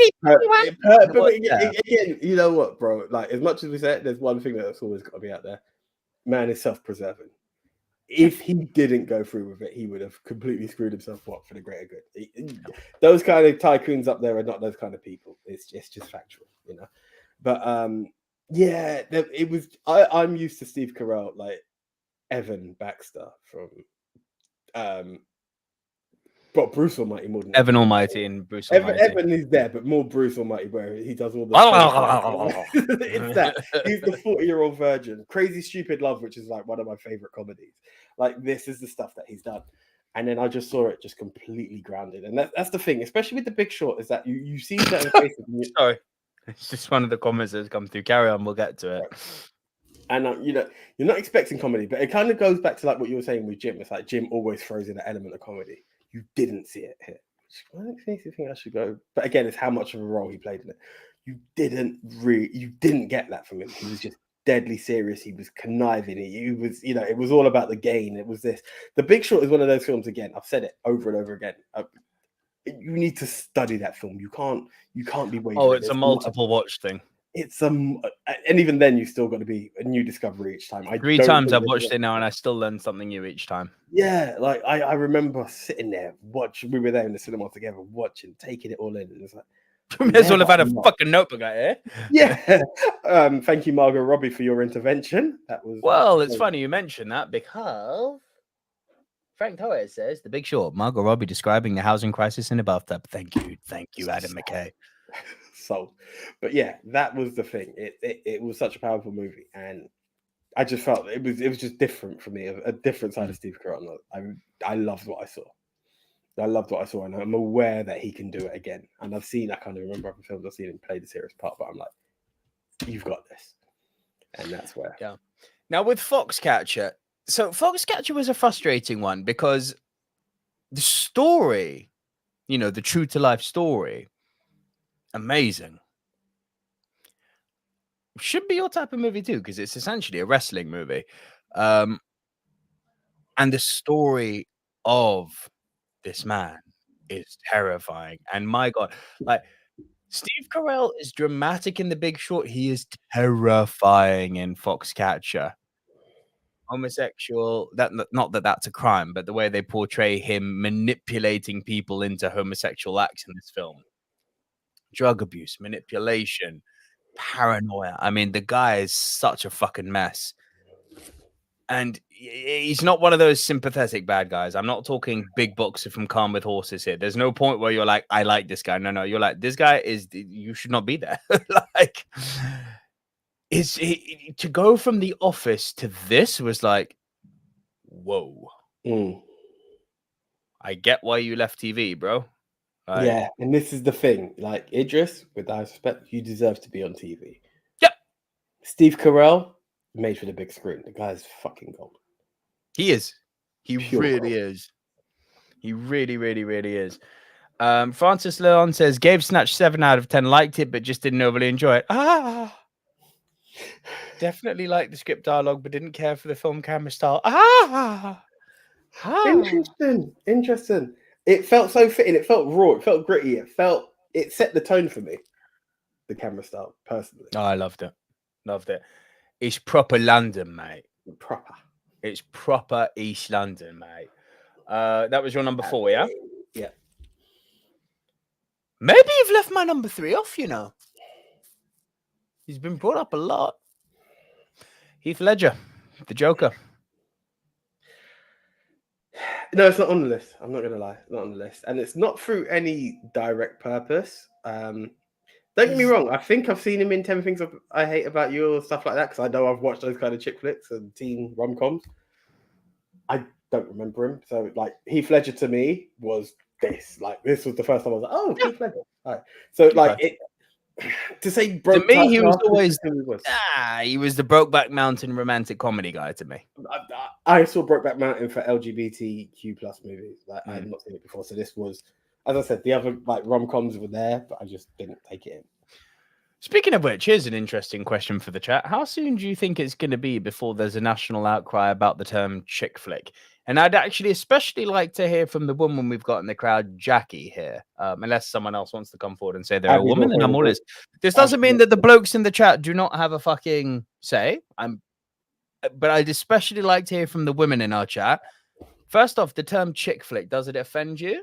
Given that it is essentially a derogative term about women in relation to a movie, because you don't hear Marvel movies or like dude flick, right?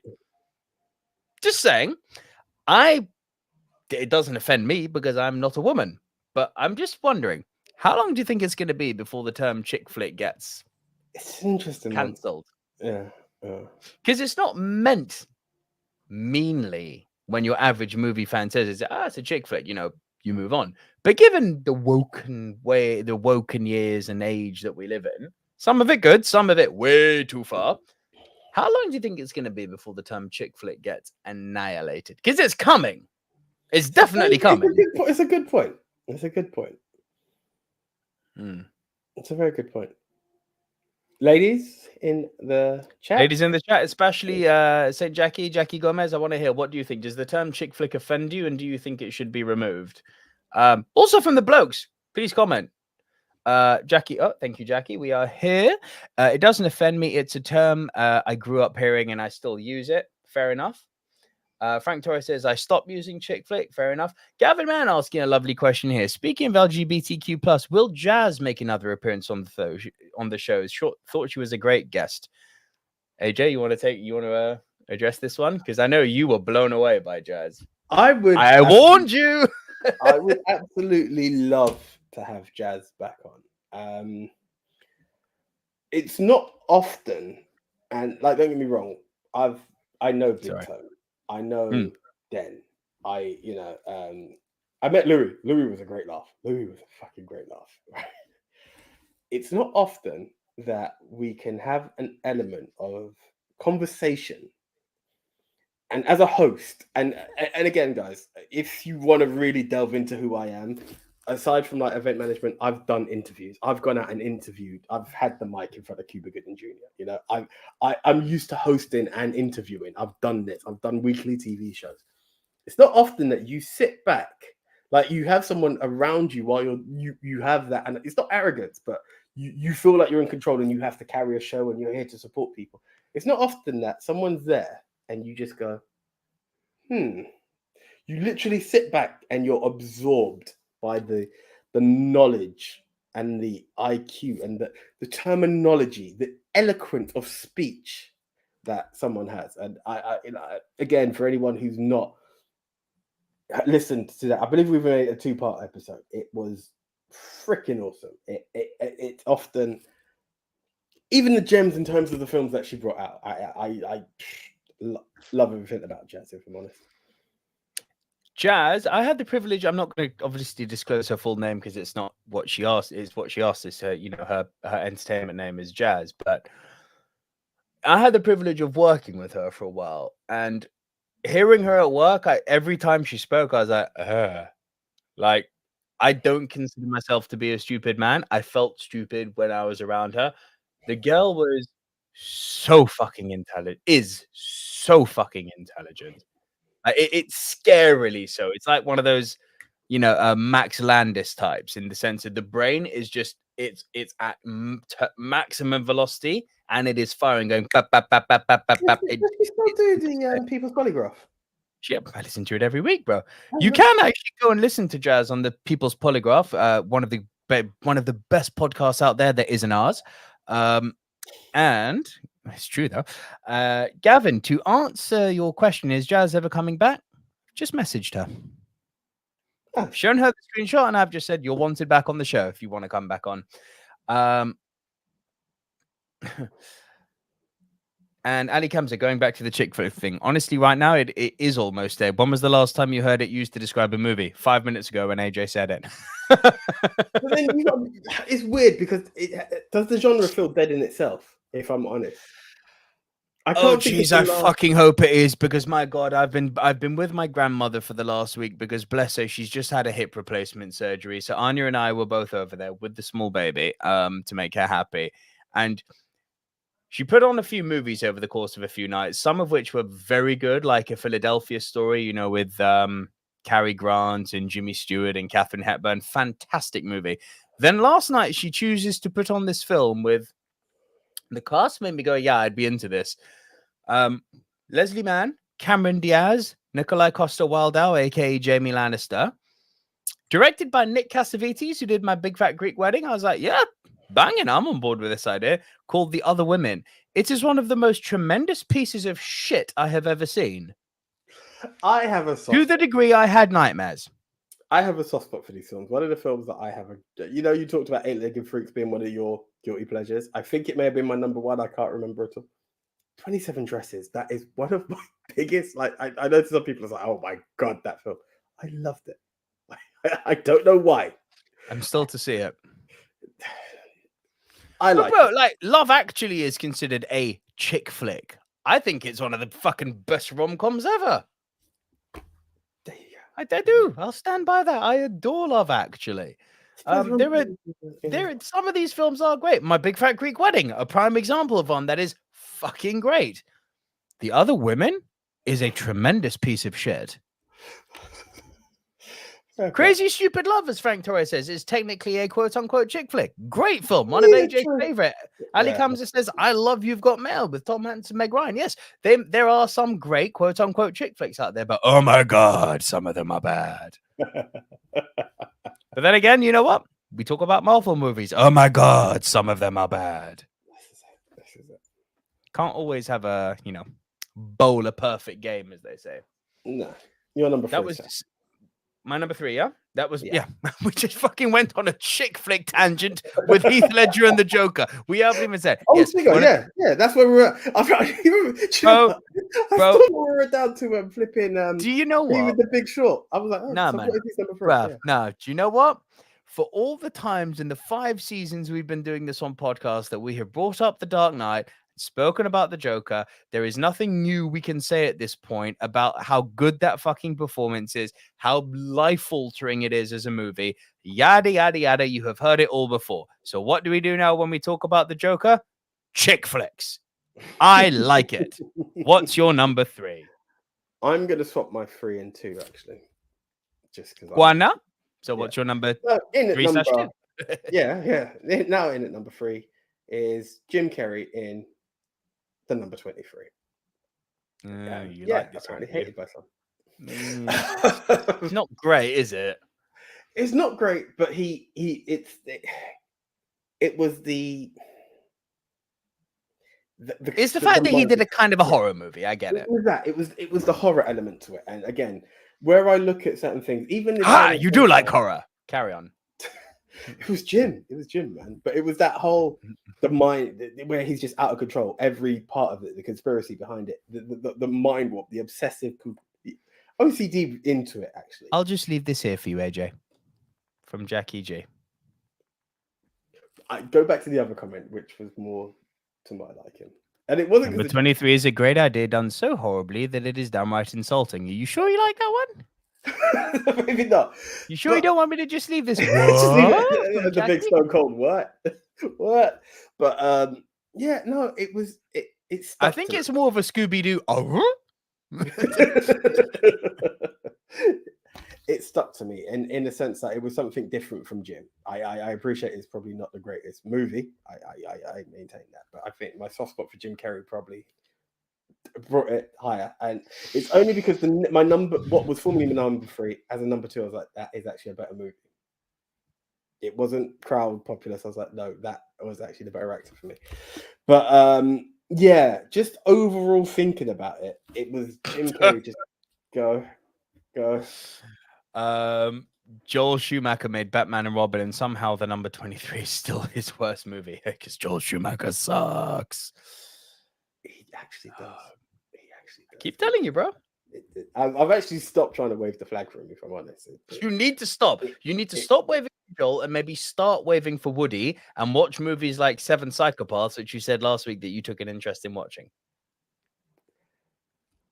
I don't have a TV. You have a laptop. I know, and an internet connection. Oh, okay. So you're now encouraging me to be that guy, but I've known over the years that I have to let you be the free spirit that you are. What was it Big Toad said the other day? You have to sail the 7 seas. Arr. Arr.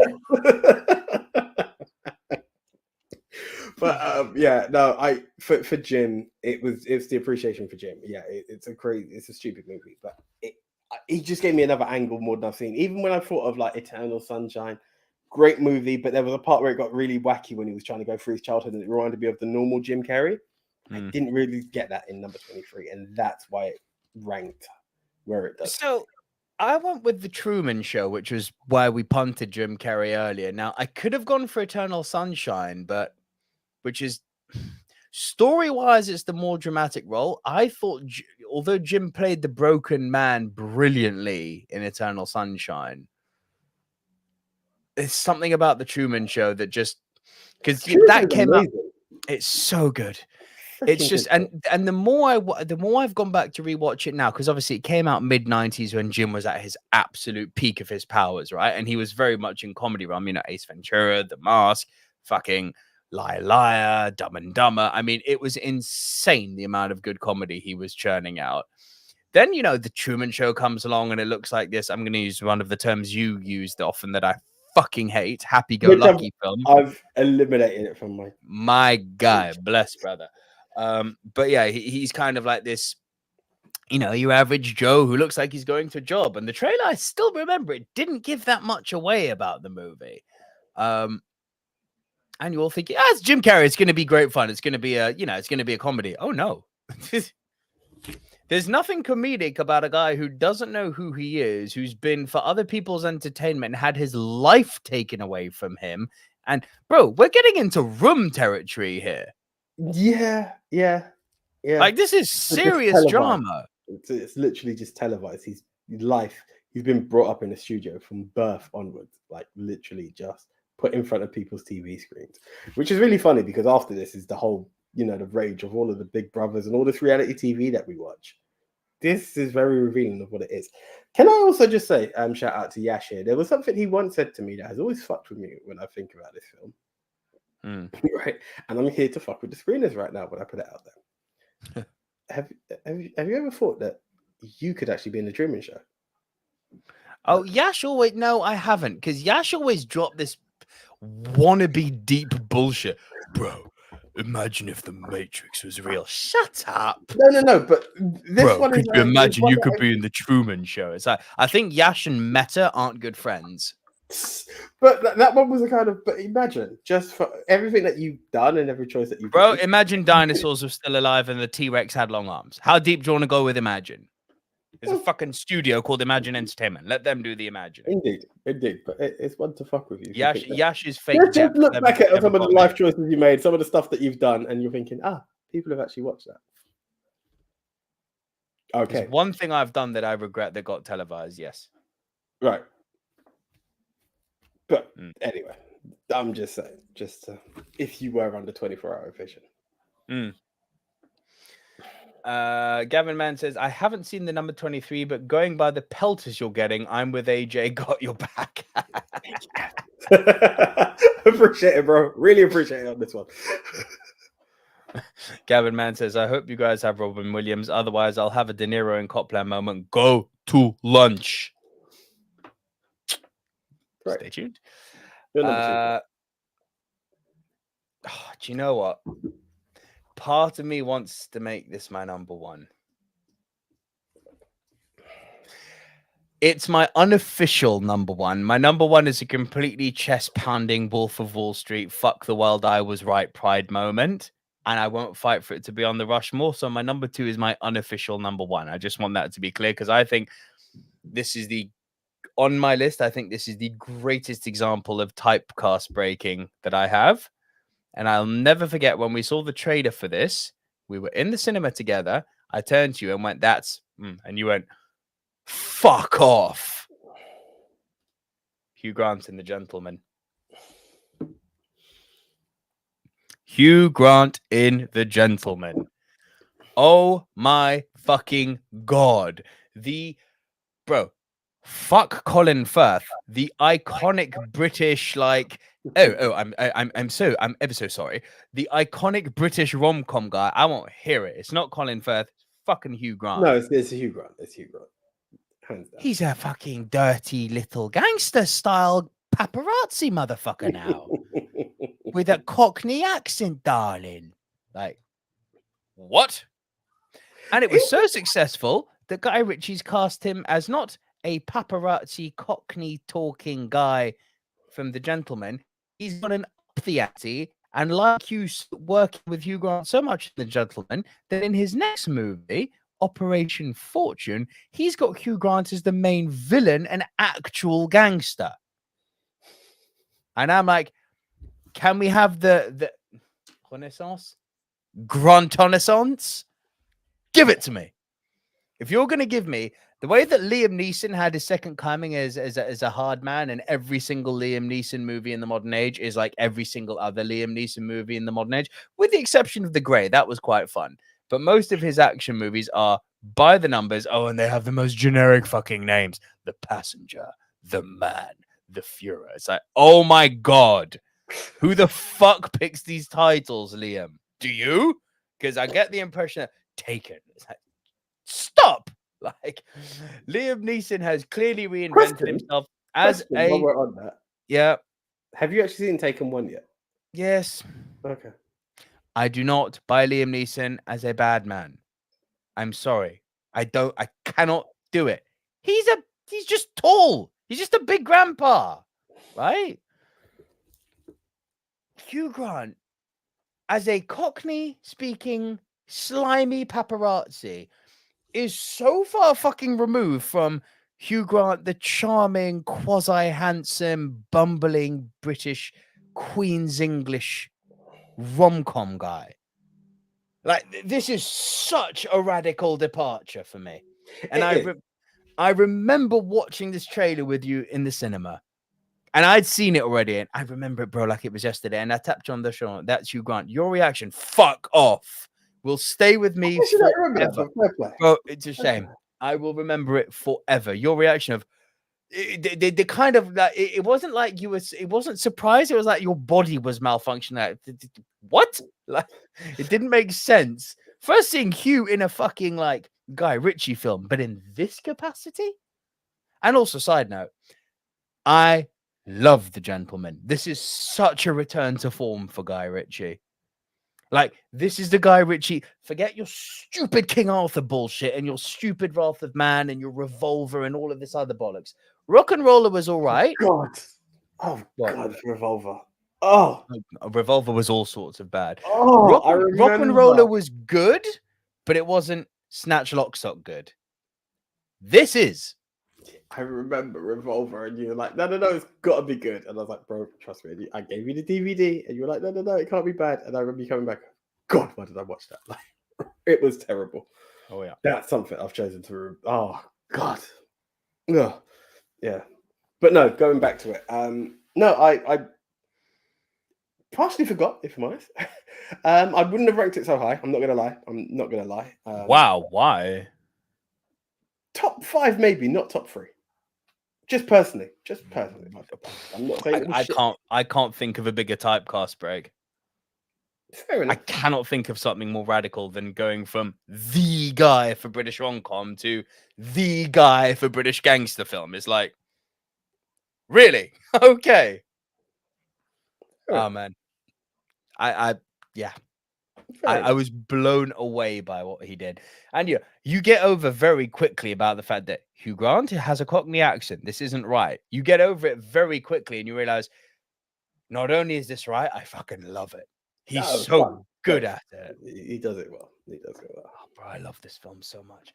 Go on. What's your number 2? Right. In at number 2 for me, if somebody mentioned it, and was it Gavin who said if he doesn't see Robin Williams? Robin, yeah. So you got him? And someone else said it. Yeah, I've got you, Gavin. Which one? Because there's a few you could pull here. So I'll tell you why I went with this one. And someone else mentioned it earlier. I can't remember who. Do forgive me. 1 Hour Photo. Now, I'll tell you why. Robin Williams is a comedian and always has been. He's made us laugh. He's morphed into Mrs. Doubtfire. He's done it all. He's been the genie. He's the happy-go-lucky. You take something like Good Will Hunting. It's serious, but he's still the good guy. 1 Hour Photo, he becomes the villain. You're uncomfortable seeing Robin Williams, and that's where it became the whoa. If I'd done that for Hugh Grant, I completely lost my shit for 1 Hour Photo. It was like, you're uncomfortable seeing him. It's the processing, it's the monotoneness, it's the approach that it's. You still see the lovable face, but he's not doing lovable shit. Well, he tries to, but it's uncomfortable. It's wrong. Everything that he's doing is wrong. And it's like, I've never, no, Robin, no. And it's for that I've leaned for that film over. Because he's done drama. I'm not going to deny that. But it's not only drama, but the bad guy. That has not been seen often. And that's why I went for that film. Small confession, I've never seen 1 Hour. Do you know what?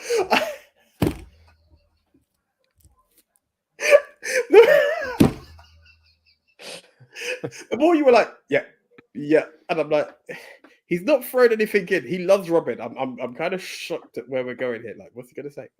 Yeah, no, he's like, I didn't hear it. He's like, yeah. Small confession. I was like, no fucking way. Yeah.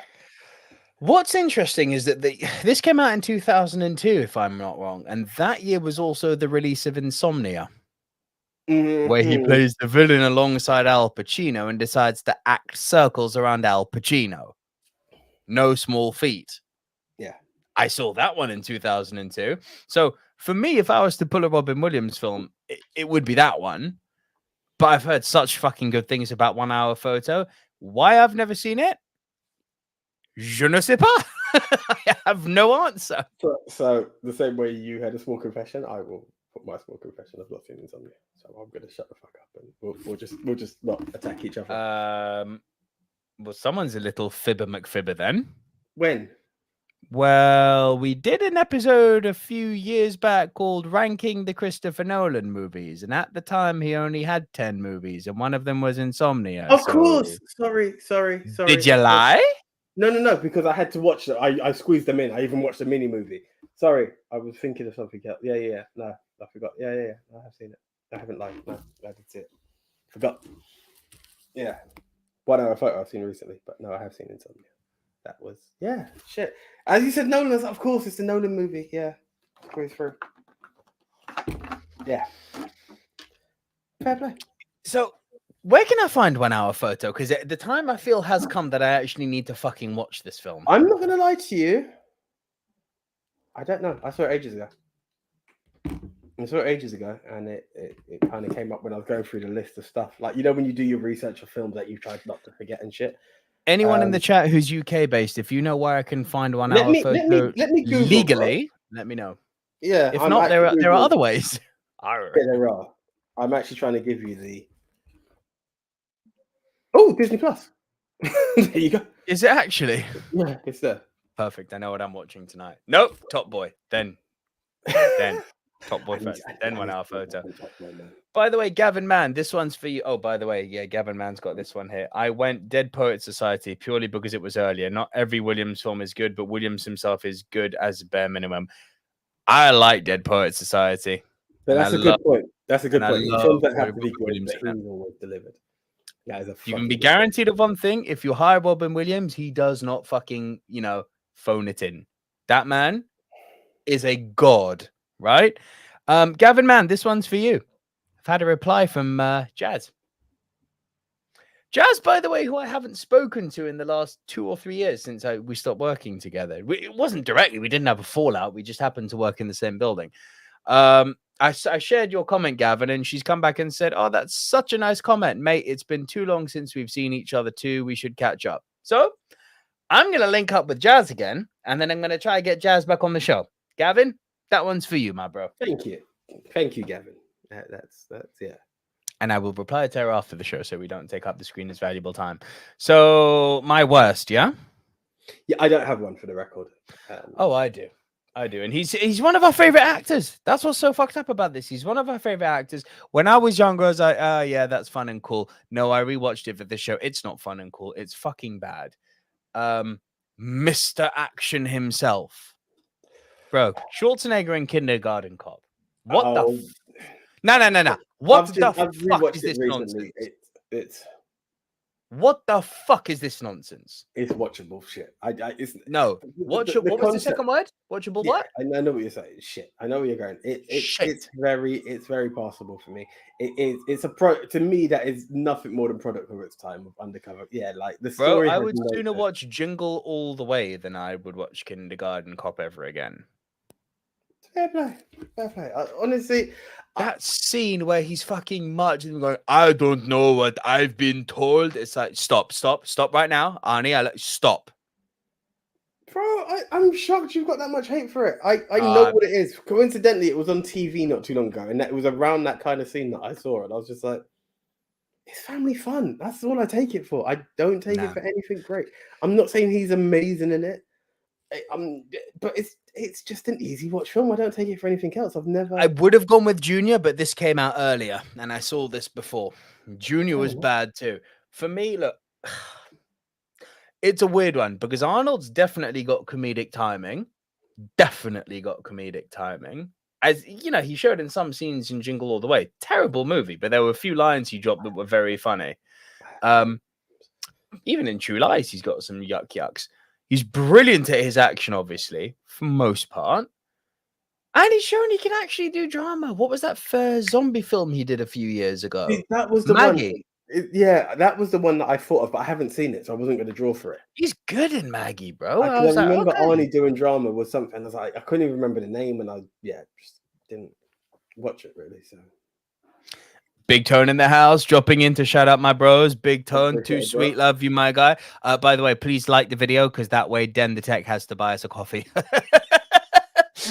By the way, repeating to anyone who's joined the chat later, if you like the video, you're essentially, we've got to deal with Den the Tech, he sometimes joins on the show and he's one of our regular watchers. So, and can I also say, who is your daddy and what does he do?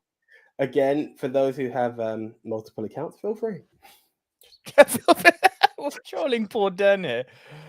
Jackie G. Are you guys kidding me? Kindergarten Cop, Twins, and Junior. Love them all. They're easy watch, bro. They're easy watch. Junior is a bit, but the other, now, I take it for what it is. I think you're being really. My question is, what the hell was your expectation? They're just. It was a movie I liked when I was a kid. I rewatched it for this, and I was like, oh, weird. I'm not expecting Oscar caliber shit here, but I was like, it didn't even entertain me. I was like, kind of like, oh, come on, get good. Damn, didn't work for me, bro. Fair.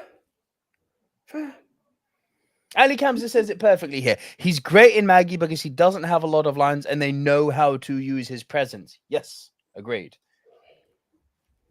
Gavin Mann says it's weird when Kindergarten Cop is on telly during the day as they cut out so much of the violent scenes. True story. Yeah.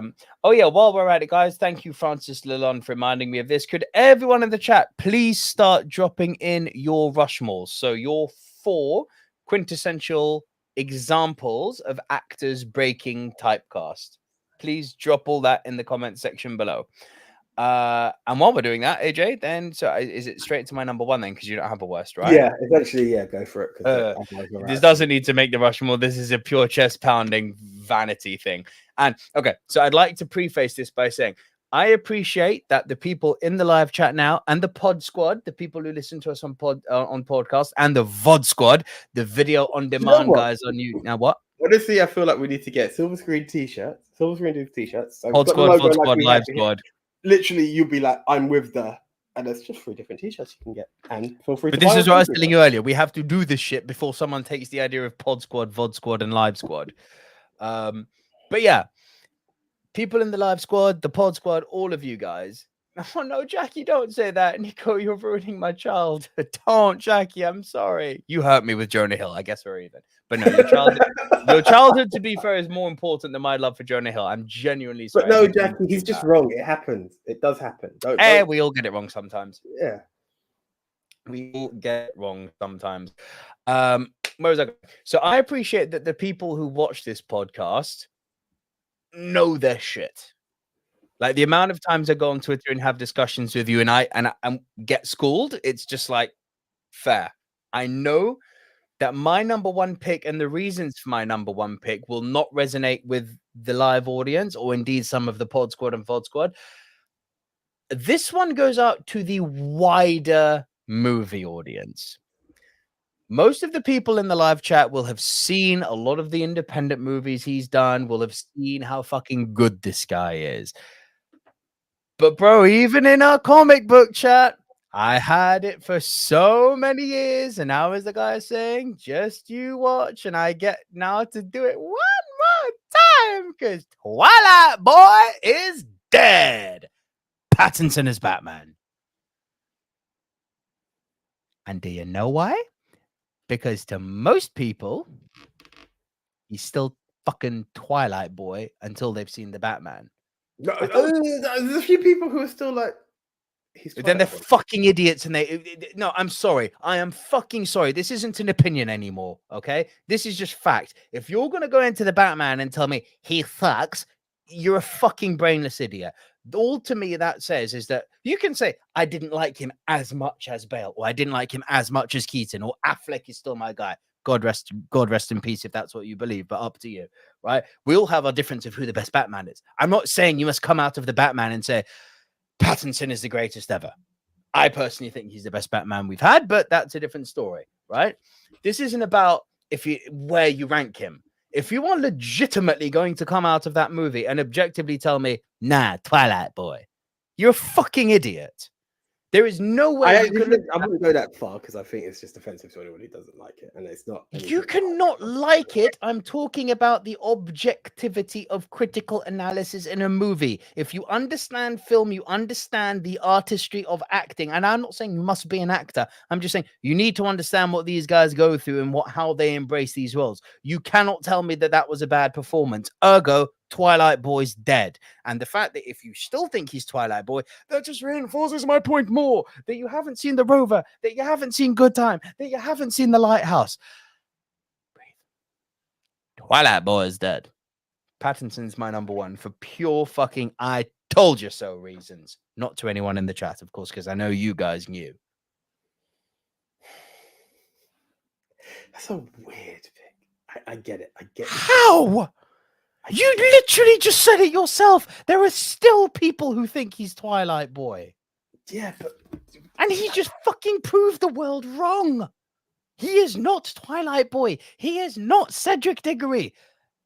I'm Vengeance. That's who he is now. Yes, Jackie G. I love it. Fair play. Listen, each to their own. Even Big Tone. Mr. fucking Unlimited Power Man. I knew this was coming, but I do agree. Fucking, this is what I'm talking about. Bro, Pattinson broke his... It's not the typecast that he deserves, because as I keep saying, he's done so many fantastic films. The problem is they're indie films and they're really art house, and most people haven't fucking seen them. Your average. Hold on. I just want to get this out there. Like, I'm not on that train of that's all he was. I know you're not. This isn't at you, and this isn't at the dude. I'm not saying that, but I'm just like breaking it.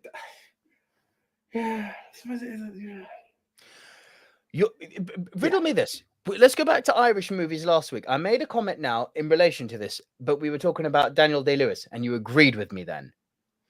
We were talking about your average movie fan. What do we mean by average movie fan? We're not talking about someone like you and me who goes to the cinema once a week, twice a month. Your average movie fan, and this is true, goes to the cinema 5 to 6 times a year. Ask people on the boat. You'll have your hardcores who like your boy who likes his James Bond and whatnot. You'll have people who are like, they follow a genre of movie. But to be widespread, like the Silver Screen dudes in the chat and the Pod Squad and the VOD Squad are, like you and me, like our comic chat, guys who will just, for most part, yeah, we've got the things we like especially. Appreciate it. But we'll diversify out. Because why? Because we like fucking movies. Your average person will go to see 5 to 6 movies a year. And we said last week, some of these motherfuckers haven't even heard of Daniel Day-Lewis. And this isn't a theory, bro. I remember being in the office, funnily enough, where Jazz and I worked together, and dropping his name. Half the office looked at me and went, who the fuck are you talking about? De Niro and Pacino, movie stars as well as being great actors. I've always had this debate with you, haven't I? You've got great actors and you've got movie stars and you've got some people who do both. DiCaprio, superstar. I get it.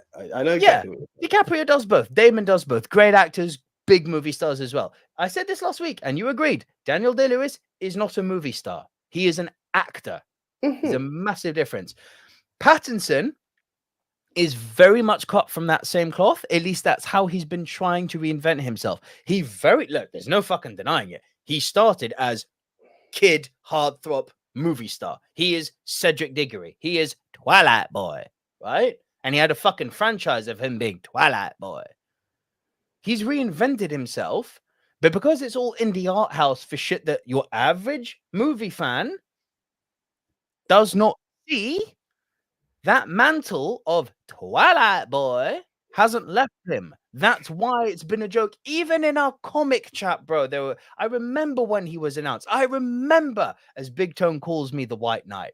I remember people being like, that fucking guy from Twilight. You have to own this. This was in our own comic book chat group. I was the only motherfucker saying, yo, no. Again, not the only, because I was very open to the situation, but I get where you're going with this. You were open, but let's be real. You have not seen his breadth of work, and you're a hard. I was saying he could pull it off. He's essentially saying the guy can act. Is the key point to where we're going to on this. Yes, right. Fine. You weren't screaming Twilight Boy, but there were people in our group screaming Twilight Boy, right? I'm not saying no. Twilight Boy was a long time ago, and he still can't escape this fucking mantle. And you said yourself just now to prove my point. Even after Batman, there's still some people. It's like, you're kind of proving my point here, bro. This mantle is so fucking hard that people just want to stick to it stubbornly. Yeah, they want to lie to themselves and be like, no, he's not Batman, he's Twilight Boy. It's like, bullshit. Some names will never fade from people. Some people will never fade from people. I think he needed to deliver a better Bruce Wayne, but I don't know what they're looking for. I don't know what they're looking for in the film. I don't think people acknowledge Batman as a detective. I think that is actually a problem for a lot of people who watch that film. And with that, you're going to have an issue that he's not the Batman you may have been looking for. Yeah, he's not, because they don't call him that in the movie, do they? At no point do they call him that in the movie. He is never referred to as Batman. He's only one thing. I'm vengeance. And with that, Twilight Boy is dead. Dead. Fair play. I can't believe you think it's a weird decision. Oh, Frank Torres, don't you dare fuck with me. Just wait until we get Harry Potter Wolverine. Absolutely not.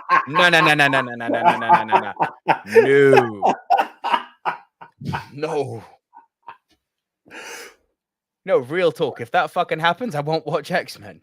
That would be one of the ways you get me to not watch X-Men. Cast Daniel Radcliffe as Wolverine and fucking Will Ferrell as Professor Xavier or and Magneto. Daniel Craig as Magneto. That would just. Oh yeah, you've just fucking created a franchise to make me veto the X-Men from my life in the live-action world. X-Men become excommunicado. Real talk. I've just John Wick these motherfuckers.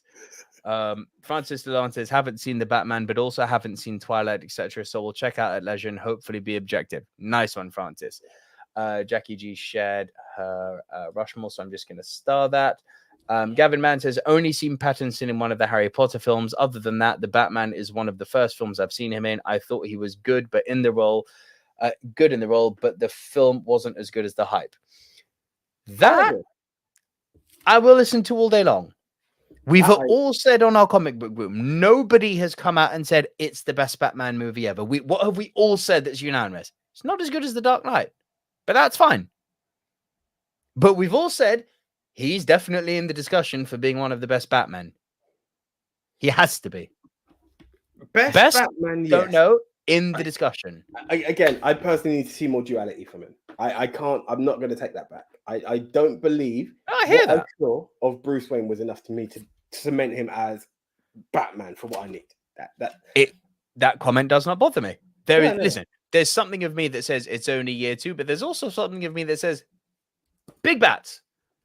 My man, yo, check this out. If you're going to go down this dark and moody route of playing with the gargoyles and dressing in a big bat suit, you best make sure that no one knows who you are by not being an emo when you're fucking in your real estate. You get where I'm going with this? Completely. It was a slight oversight. It was a slight oversight by the movement. Everyone, he turns. I don't want to. No, I'm not going to get into it. But yeah, you know where I'm going with this. Oh my god, it's Bruce Wayne, and it's not the usual. I hear you. I completely hear that. Also, I love Jackie Gomez. If you put Robert Pattinson in the Rushmore, people will go wild. Please put it. No. Frank Torres says, I'd be interested to see how it might do in the Rushmore. It might win.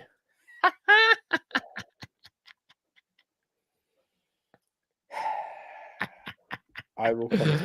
And Jackie Gomez says, Nico kills me every time he says Twilight boy. Thank you, Jackie. What have we got here, guys? Again, please drop those Rushmores just before we move on to AJ's number 1. I'm just starring them and go through them now. Frank Torres says, oh, happy Peacemaker Day, guys. James Gunn promoting the UK release. Yeah, thanks for releasing that on Now TV, James Gunn. Not his fault, it's the studio one. This is the platform that nobody buys into. Who the fuck in the UK uses Now TV? I don't know. Just put it on Sky. I don't know anyone. I know people on Virgin Media. I know people on Freeview. No one on Now TV. I don't know anybody who has a Now TV account. Legitimately one. Tien, my man, Team Jacob. Oh, and Francis Lone says, Jackie G, Lola, Twilight boy. I'm going to keep going. I'm going to keep doing this because it's fucking great fun. Big Tone says, if I'm honest, I don't think this is the movie to dead off Twilight Boy. His other catalogue of movies do it better by... No one watches them! This is the point I'm making. I take it from a public view as opposed, but again, we did talk about the fact of what film changed it for you. But, The Lighthouse. But there we are. But again, I'm not going to be that pedantic to be like, oh, well, which one did he break typecasting? Yeah, I get where you're going. So I just left it. This one, because it's the one people will see. I made this prediction a few weeks ago. Genuinely, when I think the Batman has had its full run and the hype train has slowed down, you watch Netflix's viewership numbers go up for Robert Pattinson movies. The Good Time, go on Netflix now. The Good Time has apparently already started being watched a lot more. Fair play. Interesting. Tucky says, how about Hugh Jackman as Wolverine? Wasn't an action star before X-Men. I completely agree with that, Tucky, and I love the fact that you've said that. He was literally a stage dancer in Australia. Good point. Grim Reaper said, oh, Tien, my man. Best Batman fight scene is Ben Affleck saving Superman's mum. Agreed? That warehouse fight scene is sensational. Don't care much for Ben Affleck as Batman, but that warehouse fight scene. We had Batman movement from Bat. Oh, bro, that was fucking Arkham Knight level shit. Square, square, square, triangle. Pedro is here. Opa, opa, opa. Bit too Hey, late, Pedro, Pedro. but so happy to have you here. Please remember, Pedro, to like the video, help us with the YouTubes and the Twitters. And the Gavin Mann says, Nico, I meant to say that your Uncharted videos have a lot of hits on there. Yeah, I was happy with that. I was very happy with that. Nice. Well done. Taki says, in the fullness of time, I don't believe Pattinson will be considered an all-time great against typecast performance, but I obviously loved him in the movie all the same. Yeah. And Pedro Sancto says, still a fan of the Rover. My man. And no one's seen it. Yes. Good. Cool. Okay. A few more comments. Pedro Sancto says, still hard to believe Bryan Singer cast Dougray Scott as Wolverine. Oh, he would have been good, you know. And only reason Hugh Jackman came on board was due to Scott being injured. Dougray Scott would have been a fucking good Wolverine. It's a bit, yeah. Jackie Gomez, I can see what Nico means. Pattinson has done better movies, but the Batman is the one that people will agree to say goodbye to. Barkley. Bye. I'm done. You're number one, please, bro. What is your number one? I can't fuck. You punted on it. You punted on it. Yeah. Really? Okay. I get it. It's Tom Hanks in Philadelphia. And I'll tell you why. It completely changed the face of the way people see Tom Hanks. The same way we could talk about Michael Keaton in Batman and he done comedy. That it just wasn't believed. No, like Tom Hanks was that. I don't want to say goofball, but it was just that. It was just the comedic film through and through, whether it was Big, whether it was Frat House, whatever it's called. It was everything was comedy. That's all you thought of it. It was Funny Man Tom Hanks. Like it was that.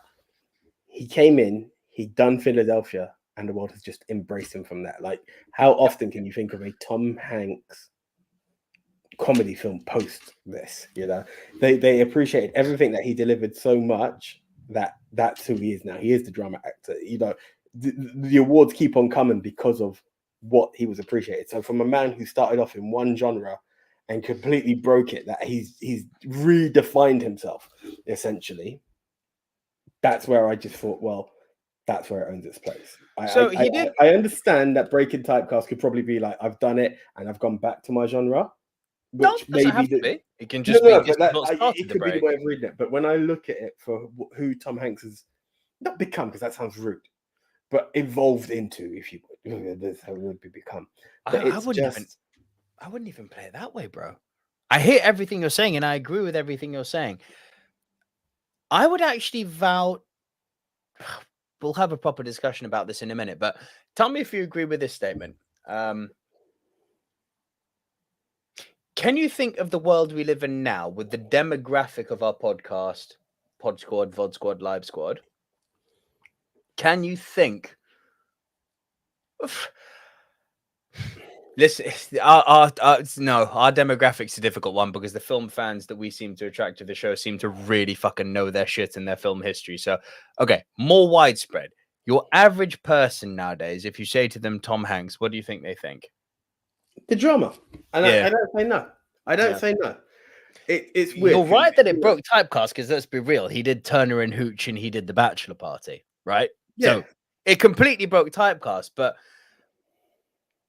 fuck it. I'll say what I was going to say. I don't think it should be on the Rushmore because there is such a perceivance of this guy as the guy, as this the drama actor. I get it.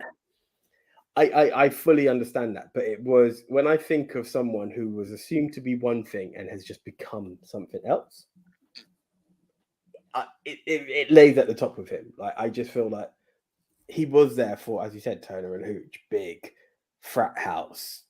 There are a few other comedies I can't think of right now, but that's all people ever thought he was meant to be, you know, and it just became completely different. Just owns it in terms of the drama, and that's where I was like, yeah, okay, yes, he's still Woody. No, but your Toy Story got dramatic, didn't it? So that still falls in that ballpark. Frank Torres has got a nice comment here. Philadelphia, great pick. Hanks was big. Yeah, and that's where I feel big, like another comedy. Yeah, this, well, I've said it about 4 times. That's where it just comes into it. It's like it took him to a new level.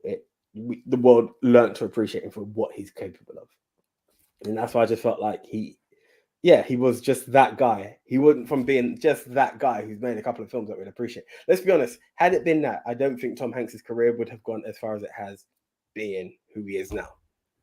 And that's what I also appreciate. There's no doubt about that. There is no doubt about that. Yeah. However, I'm going to echo Jackie G's comments here and say putting Hanks in the Rushmore is too obvious because people won't even consider. You know how Twitter works. People will not even consider the fact that he did comedy before. They'll see the name Tom Hanks because it's fucking Tom Hanks, and they'll just go, him. You get what I'm saying? It won't be necessarily merit of breaking typecast. It will literally be because Tom Hanks. That's kind of my apprehension of putting him in. Mm-hmm. And that's why he was low down on my list, bro, because it's like, listen, I can't, there's nothing you've said that's incorrect. It's just the way the world perceives Tom Hanks now. It was just the voting demographic of Twitter and the general movie population. It's like it's almost a disservice to say it was so long ago, therefore it doesn't matter. Because what sort of dumb shithousery comment is that? But it was so long ago, it doesn't matter. Bro, whichever way you want to read it, yeah, fair play. But when you talk about someone who broke typecast and it, wouldn't change that. No doubt. It's pinnacle for me, hence why it was my number one. So, depending on parameters and for voting, it's a different story. But when you talk about it for something of this nature, it had to be mentioned, and I felt that it needed to fall into number one territory. For me personally, whether it needs to be Rushmore, I can contemplate. Gavin Mann says, did anyone say Bruce Willis in Die Hard? I'll be real. True, he was like comedy and weird shit like that before. Didn't think of it. Yeah, I would have said a show called Moonlight with Sybil back in the day. Yeah. What, Sybil Faulty? Huh? You taking the Sybil? Sorry, I've just been watching a lot of Faulty Towers recently. Her name's Sybil. Is it Sybil Shepherd? I thought you meant Prunella Scales or something. No. Sybil it's her real name, and she had a TV show named after her. I'm sure it's Sybil Shepherd. Oh, Sybil Shepherd, who was in Taxi Driver. Yeah. That's the one. Same one. Gavin Mann, my man knows Sybil Faulty. I actually wasn't taking the piss for some reason. The name just came out of my mouth because I've just done the whole Faulty Towers rerun recently. Ooh, big man, 12 episodes. 12-minute, 12 episodes. 20-minute, 12 episodes, rather. Yeah, all right, cool. Well, we need to Rushmore this. I'd be interested to see everybody else's picks right now. All right, let's bring them up then. I've starred them. I've only had 5 come in, guys. So again, last chance if you want to share your Rushmores with me. Now is the time. But while we're waiting on that, I'll read a few more out. From Francis Lalonde, I've got Silver Screen Dudes. My Rushmore is 4, Hanks in Philadelphia, 3, Sigourney Weaver in Ghostbusters, 2-1 is a tie between Leslie Nielsen and Graves and Airplane. Ali Kamzer says Henry Fonda in Once Upon a Time in the West. Yeah, that's a good shout. It's a very good shout. The ultimate good guy turning into the ultimate bad guy. He went full Hulk Hogan in that, didn't he? Jeremy Irons is in Mr. Butterfly. Nicole Kidman in Cold Mountain. Yeah, that's a good shout too. Kidman in Cold Mountain. Christopher Lee in The Devil Rides Out. I haven't seen that one. Gavin Mann says Will Smith in Pursuit of Happiness. Nice shout. Jim Carrey in The Truman Show. Nice shout. Robert De Niro in Awakenings and Robin Williams in Dead Poet Society. Jackie Gomez says Rushmore 4, Jackie Chan in The Foreigner, 3, Jim Carrey in Eternal Sunshine, 2, Robin Williams in Dead Poet Society, 1, Tom Cruise in Tropic Thunder. Yes, Jackie. Big Tone says Heath Ledger in The Dark Knight, Bruce Willis in Death Becomes Her, Jim Carrey in Eternal Sunshine, and Leonardo DiCaprio in The Departed. I feel like I need to rewatch the number 23 because I feel like you do. Oh, and Frank Torres says AJ with the Sybil Shepherd Moonlight reference. Good drop. Thank you. Pedro Santos says Henry Fonda for sure. Tucky, John Cleese as John McClane would be a stretch. These bloody tourists and their stupid guns. Right, you German bastard. I'm going to give you a bloody good kicking. Yippee-ki-yay, you stupid boy. I apologize. Please do not ever leave the podcast. And the policeman would have to be played by Manuel in that case. Yeah. No. I got it better.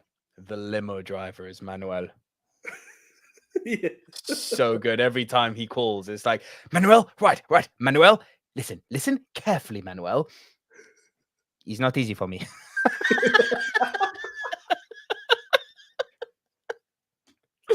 If you don't know Fawlty Towers, guys, I apologize. It might be a bit niche for some. If you haven't, though, I cannot fucking recommend it enough. One of the greatest comedy series ever. Nico, don't mention the terrorists. I mentioned it once, but I think I got away with it. Can I just say, going back to that, because I know it's on UK Netflix, I was very shocked that the N-word was front and center. Multiple times. Churchill wasn't a... Whoa. 1960s, baby. Yeah. It's like, hey, we're still here. It's like, fuck. I actually think they should be beeping that word now, you know? But that was the one time I was like, oh, really? Like, because it's meant to be seen as just like any daytime comedy. You know, like, I get it if you're going to be playing like Straight Outta Compton, the word needs to be there. 40 Towers, we could do a bit of censorship. Yeah, we could. Yeah, but then they could just have an old guy voice. Churchill wasn't a black fellow. You know, you don't need to drop the N-bomb. Yeah, literally just one dub over that. Yeah. Pedro Santos with their Rushmore says Leslie Nielsen in Airplane, Henry Fonda in Once Upon a Time in the West, Heath Ledger in The Dark Knight, Woody Harrelson in Natural Born Killers. Woo, Harrelson, my man. Frank Torres says Pattinson is Batman. Yes, Frank. Charlie's in Monster, Cruise in Tropic Thunder, Will Smith in 10 Degrees. That's a fucking good one, AJ. You know, because I was thinking of fighting for Will. Even though it was so far down. It's because I've not seen it in a very, very long time. But I tell you what, you'd be surprised what you see from it, especially if you think of it like fresh out of Fresh Prince. Will's great. No, but I'm saying if you look at 6 Degrees, like fresh out of Fresh Prince, you're like, whoa. Yeah. There are two things. Okay. There are two people who I desperately want on. And there are two people who I desperately don't want to make it just because it's like, automatic clickbait. I don't want Heath Ledger in The Dark Knight on there because, again, Dark Knight, automatic clickbait. And I don't want Tom Hanks in Philadelphia on there because, again, Tom Hanks, automatic clickbait. I really want Tom Cruise in Tropic Thunder. Tropic Thunder, I have no beef with. I actually have no beef with. And I kind of want Hugh Grant in The Gentleman on there.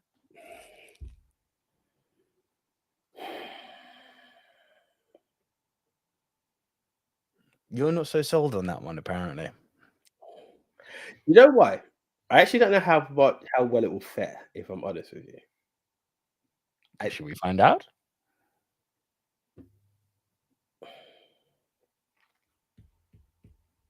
I'm happy to table it if you'd like to start suggesting some things, obviously.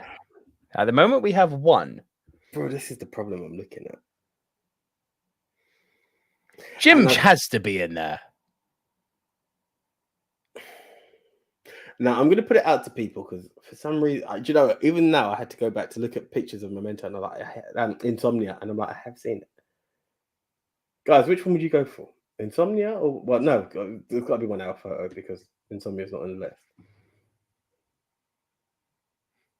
What's the question? Sorry, I was going to say Insomnia or 1 hour photo, but you're giving him a choice between Robin Williams. But then there's only one in our joint list, isn't it? You do know if you put Robin Williams on there, it's a winner without even thinking. There are certain actors who you pick, just like certain movies. If you pick them, it's an automatic win. A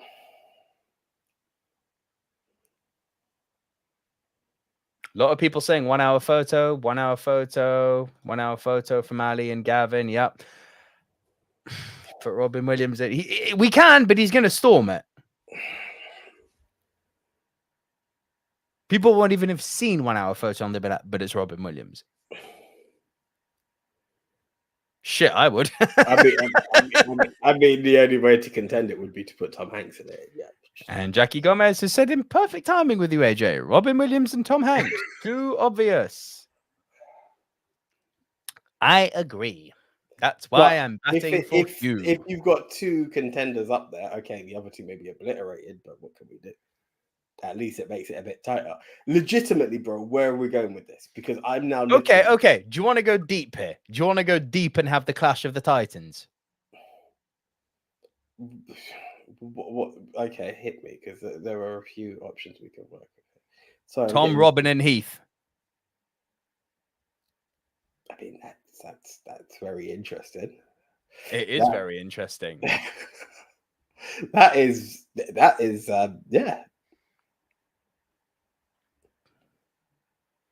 Heath will win. I'm just warning you now, but if you're gonna put Robin and Tom in there, they will obliterate anyone Robin else. And Heath. Yeah. And I'm hoping people see sense and pick my Tom. They won't, but that's fine. Listen, and I'm going to ask you something here, and this is just me being me, to be fair to you. Can I take 3 weeks in a row of being butt fucked? Yeah. Legit, that's the only way I'm going to put it out there to you. I mean, I would love to put 6 degrees of separation in, but I don't think it's been seen enough. That's the thing that scares me about it.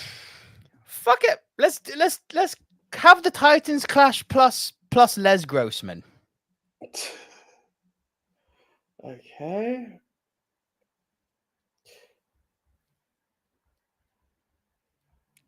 I'm going to quote Mr. Watanabe Ken from Godzilla here. Let them fight. Okay. This is going to be interesting. The Joker will win. I'm telling you now. The Joker will win. That's the problem. But I feel, do you know what it is? Do you know what the problem we have now is? If you start to eliminate, it becomes an awkward Rushmore, if we're honest. It's a 2-horse race if you do that. And it's bro, it's the whole, again, let's take it back. Let's take it way back. The 4 quintessential diverse must see.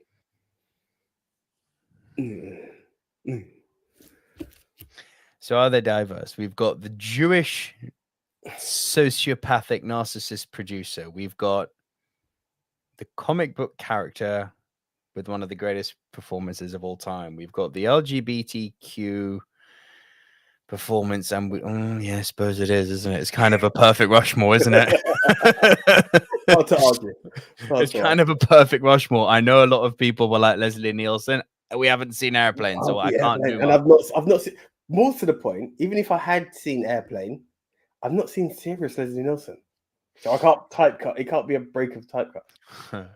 Francis Land is saying, Pattinson, Ledger, Keaton, Hanks, let them fight. So, but I mean, this is on you now.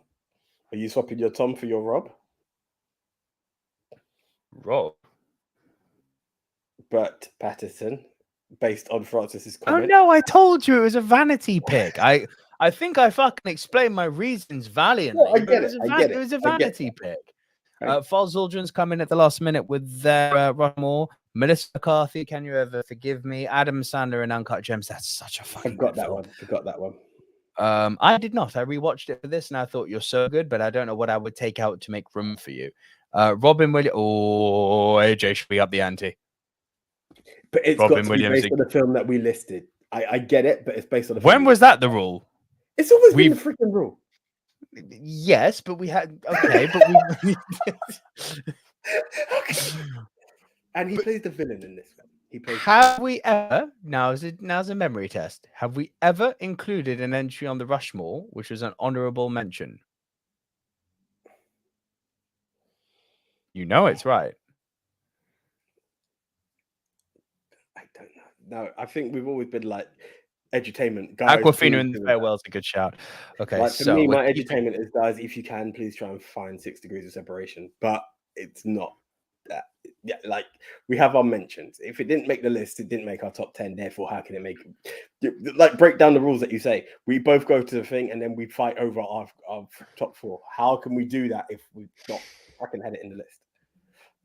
Pedro Sancta says, how was Good Will Hunting that different of a performance from Dead Poets Society? Not breaking type there. Well, Pedro, we did mention this a few times in the show. So the thing is that ultimately it all depends.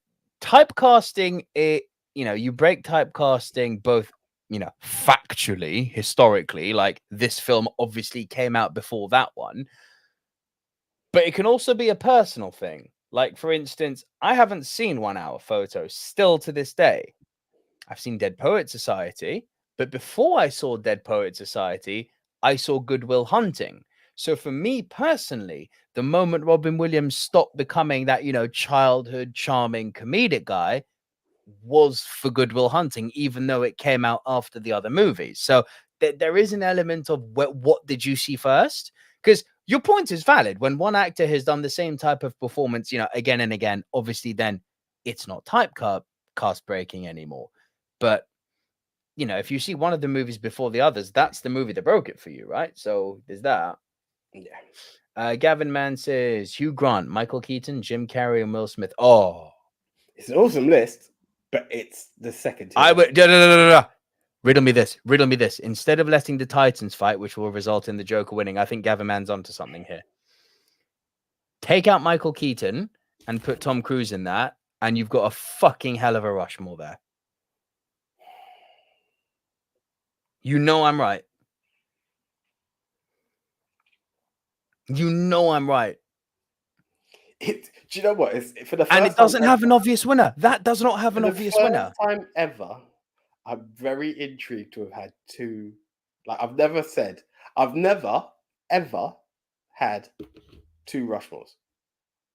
Like it's never happened. You've always been a fifth place. I've never directly seen two Rushmores. This is legitimately Mr. Cruise makes both of them, to be fair, but because I would say take Keaton out of this. Unless you keep it as Keaton. I appreciate the Tropic Thunder. I mean, obviously, if you keep it as Keaton, then you've got two brilliant Rushmores here. But what I'm saying is, instead of letting this Clash of the Titans play out, instead of letting this Clash of the Titans play out, this exact list that Gavin Mann has just pitched, take out Michael Keaton, insert Tom Cruise into that, and you've potentially got what I think is a much more interesting Rushmore this week. Simply because Dark Knight will win. Despite Mr. Robin Williams and Mr. Tom Hanks being there. Tom Cruise will get fucked, on that list. He doesn't stand a hope on that list. He is literally there to say hi. That Rushmore that Gavin Mann's just picked, swapping out of Michael Keaton to Tom Cruise, I think is interesting as fuck. We have to go Truman Show. I'm just putting it out there. Yeah. Because that's the... Yeah. Okay.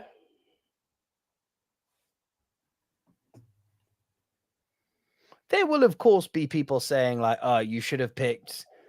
And again, this comes down to the what broke it for you that Pedro and I were just discussing. But it's there will be people who will say Pursuit of Happiness, and there'll be people who say, no, it should have been Eternal Sunshine. But ultimately, that will be the cue to say, well, tune into the podcast. These are the movies we picked. Can someone please say number 23?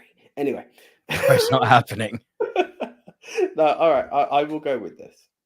I think this is more interesting. I'm actually really thankful, Gavin Mann, for this one. I think this is far more interesting than that behemoth clash we had, which ultimately just would have... Keaton will probably get destroyed if he says it. Keaton has no business being in here. The only thing this thing is missing, as I said, is Cruise. All right, let's do it. Let me just make a note of this so I can send it through to Mr. JT. And 6 degrees of separation, right? Yeah. All right. Oh, I'm so happy with this Rushmore, I can't lie. All right, let's do it. Let's do this. And then I'll read the remaining comments after, guys. Ladies and gentlemen, the official Movie Mount Rushmore of actors who broke typecast in no particular order is... Hugh Grant, The Gentleman. Our second entry is... Tom Cruise, Tropic Thunder. Our third entry is... Jim Carrey, The Truman Show. Our final entry into the Movie Mount Rushmore of actors who broke typecast is Will Smith, 6 Degrees of Separation. I think that's a fucking sensational Rushmore, mate. Good list. It is a good list. Can't deny that. Thank you very much, Gavin, for the last-minute intervention there. That was Gavin, respect, mate. That's that. Yeah, because that was an interesting one we had before with the Titans. Joker would have won. You put fucking Heath Ledger's Joker on Twitter, and people go, "Oh my god!" Ah! And it's like, let me go through a few of the comments here. Pedro Santos pitches Diane Keaton looking for Mr. Goodbar. Jackie G says, put Jim Carrey, but not as the number 20. A few pictures from Pedro, such as Elizabeth Taylor in Who's Afraid of Virginia Woolf and Frank Sinatra in The Man with the Golden Arm. And then there was a little side discussion there regarding Tom Cruise. Jackie G says, I'll vote for Tom Cruise. Mwah! Thank you, Jackie. Thank you. Pedro, yeah. Please put a woman on this, bro. We wanted to, but the only woman who came up on our top 10s was like Charlize Theron and Monster, and I kind of got, I think, correctly vetoed on that one. Tien says, Grim _R says, have I ever asked you, Nico, what was your favorite Tom Cruise movie? It has to be Jerry Maguire. Do you know what, Tien? I think I'm with you on that. It might very well be Jerry Maguire. I'd also like to know in the chat everyone's favorite Tom Cruise movie, and go. I think mine might be Rain Man. Rain Man's fucking good too. With to be fair, it is more Hoffman than Tom, but it's such a good film. I thought you'd be more of a risky business guy. No. If anything, second choice would have probably been Minority Report, but I think it has. Minority Report's a banger. I think I have to be honest. I think it would be Rain Man. Matt Dillon for Drugstore Cowboy, says Pedro Santos. That's a fucking good show. Gavin Mann says, next week's topic. We got a good one. And a few of you are going to be very happy because it means AJ and I are finally going to have to watch the ever so quotable Airplane. That was your topic there. The top 10 most quotable movies. Indeed. My number one will be something nobody will understand, but it's a very nice story I hope you can all relate to. Tune in next week. Francis Lalonde says, fun show. Thanks, everyone. Great show from Frank Torres. Thank you. Tucky says, side about Will Smith, his autobiography is phenomenal. Just finished. I will check that out. Thank you for that one, Tucky. Ali Kamza says, oh, Peter Stormare and Swedish Dicks. Haven't seen that one, but I do love Peter Stormare. Pedro Santos says, Top Gun for the Tom Cruise. Oh, Top Gun's a goodie. Top Gun's so good. I fucking love Top Gun. Tien's Jerry Maguire. I think I'm with you, Tien. Tucky says, first Mission Impossible, Ali Kam's interview with a vampire. That's in my top 3. Has to be in my top 3. Has to be. You had me at hello. Exactly. Come on. I hear that. Gavin Mann says, favorite Tom Cruise movie. The only ones I like are Rain Man and The Last Samurai. Both are so good. Tom's brilliant, isn't he? Have we done a Tom Cruise fucking episode? No. I feel like that's overdue. I mean, I would say that around my birthday. I was about to say, have we just found the drunk Rushmore topic? It could well be. Might as well. Screw it. Me and Tom Cruise share a birthday, so. Have we just found the drunk Rushmore topic? Oh, I love this. But then is it easy to avoid getting drunk? That's the only thing. Well, let's find out. Let's ask IMDb, how many movies is Tom Cruise?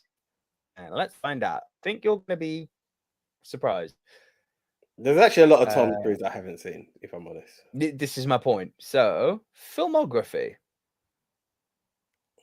44 titles, AJ. So you definitely haven't seen all of them. There's ample room for getting drunk, and it's also safer for me.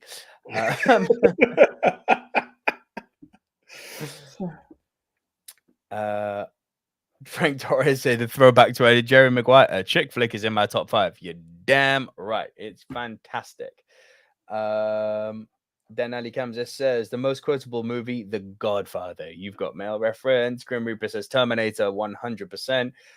Jackie G, another great week, guys. Thank you so much. Very much. Pedro Santos, Joe Pesci in Lethal Weapon 2. That technically was breaking character, wasn't it? You could also argue Joe Pesci in Home Alone. Yes. I forgot. Tucky, Edge of Tomorrow is phenomenal too. So good. So fucking good. Oh, so good. Jackie G, I'd love a Rushmore with Tom Cruise movies. 3rd of July is AJ's birthday. AJ and Tom Cruise share a birthday. That will be the next drunk Rushmore we do. It will be Tom Cruise movies, July. We will do it then. Promise, promise, promise. Gavin Mann says, it shouldn't go to the vote, but Pulp Fiction is the most quotable. Oh, yeah. Oh, yeah. And one of my favorite films. Oh, yeah. Pedro Sancto says Casablanca's got to be one of the most quotable films ever, though Nico's not a fan, if I remember. Not a fan, but it's fucking quotable. It's super quotable. Like, if we're talking, Pedro, you're spot on there. Ali Kamza says Rocky, the original one. Tom Cruise worst, War of the Worlds. Oh, yeah. Oh, yeah. Big Tone asks, have you man done versus movies yet? No, that's my fault for that one. AJ's ready to go with that. I haven't got my shit together on that. We'll do it. It's coming. Tien says, love this episode. Tien, thank you, bro. We hope you'll join us next week as well.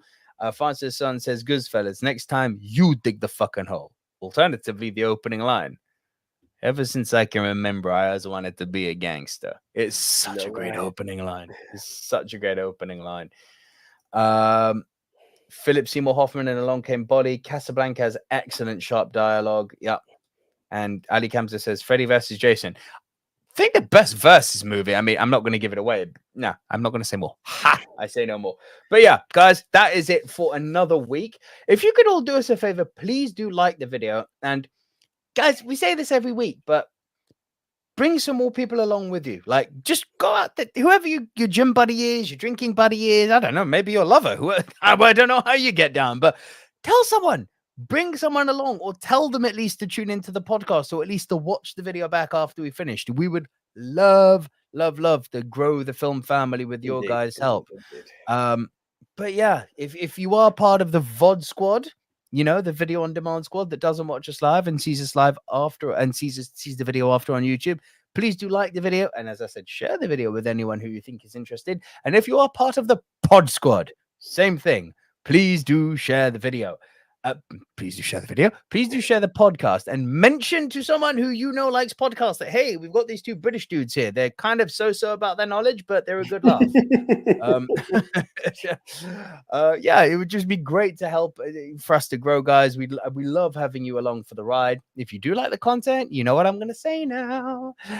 You can head on over to buymeacoffee.com/movie dudes, or the link to that is in the description below. It is literally less than your daily Starbucks to just show your support for the channel if you happen to like us. If you are part of the VOD squad and you want the podcast instead of watching the video, or you want to watch both because you want to listen to the podcast when you're at the gym or something, AJ, we are at Spotify, iTunes, Apple Podcasts, Castbox, Deezer, Spreaker, iHeartRadio, Podchaser, TuneIn, Stitcher, GeoSavin, and all you have to do is search for the Movie Mount Rushmore.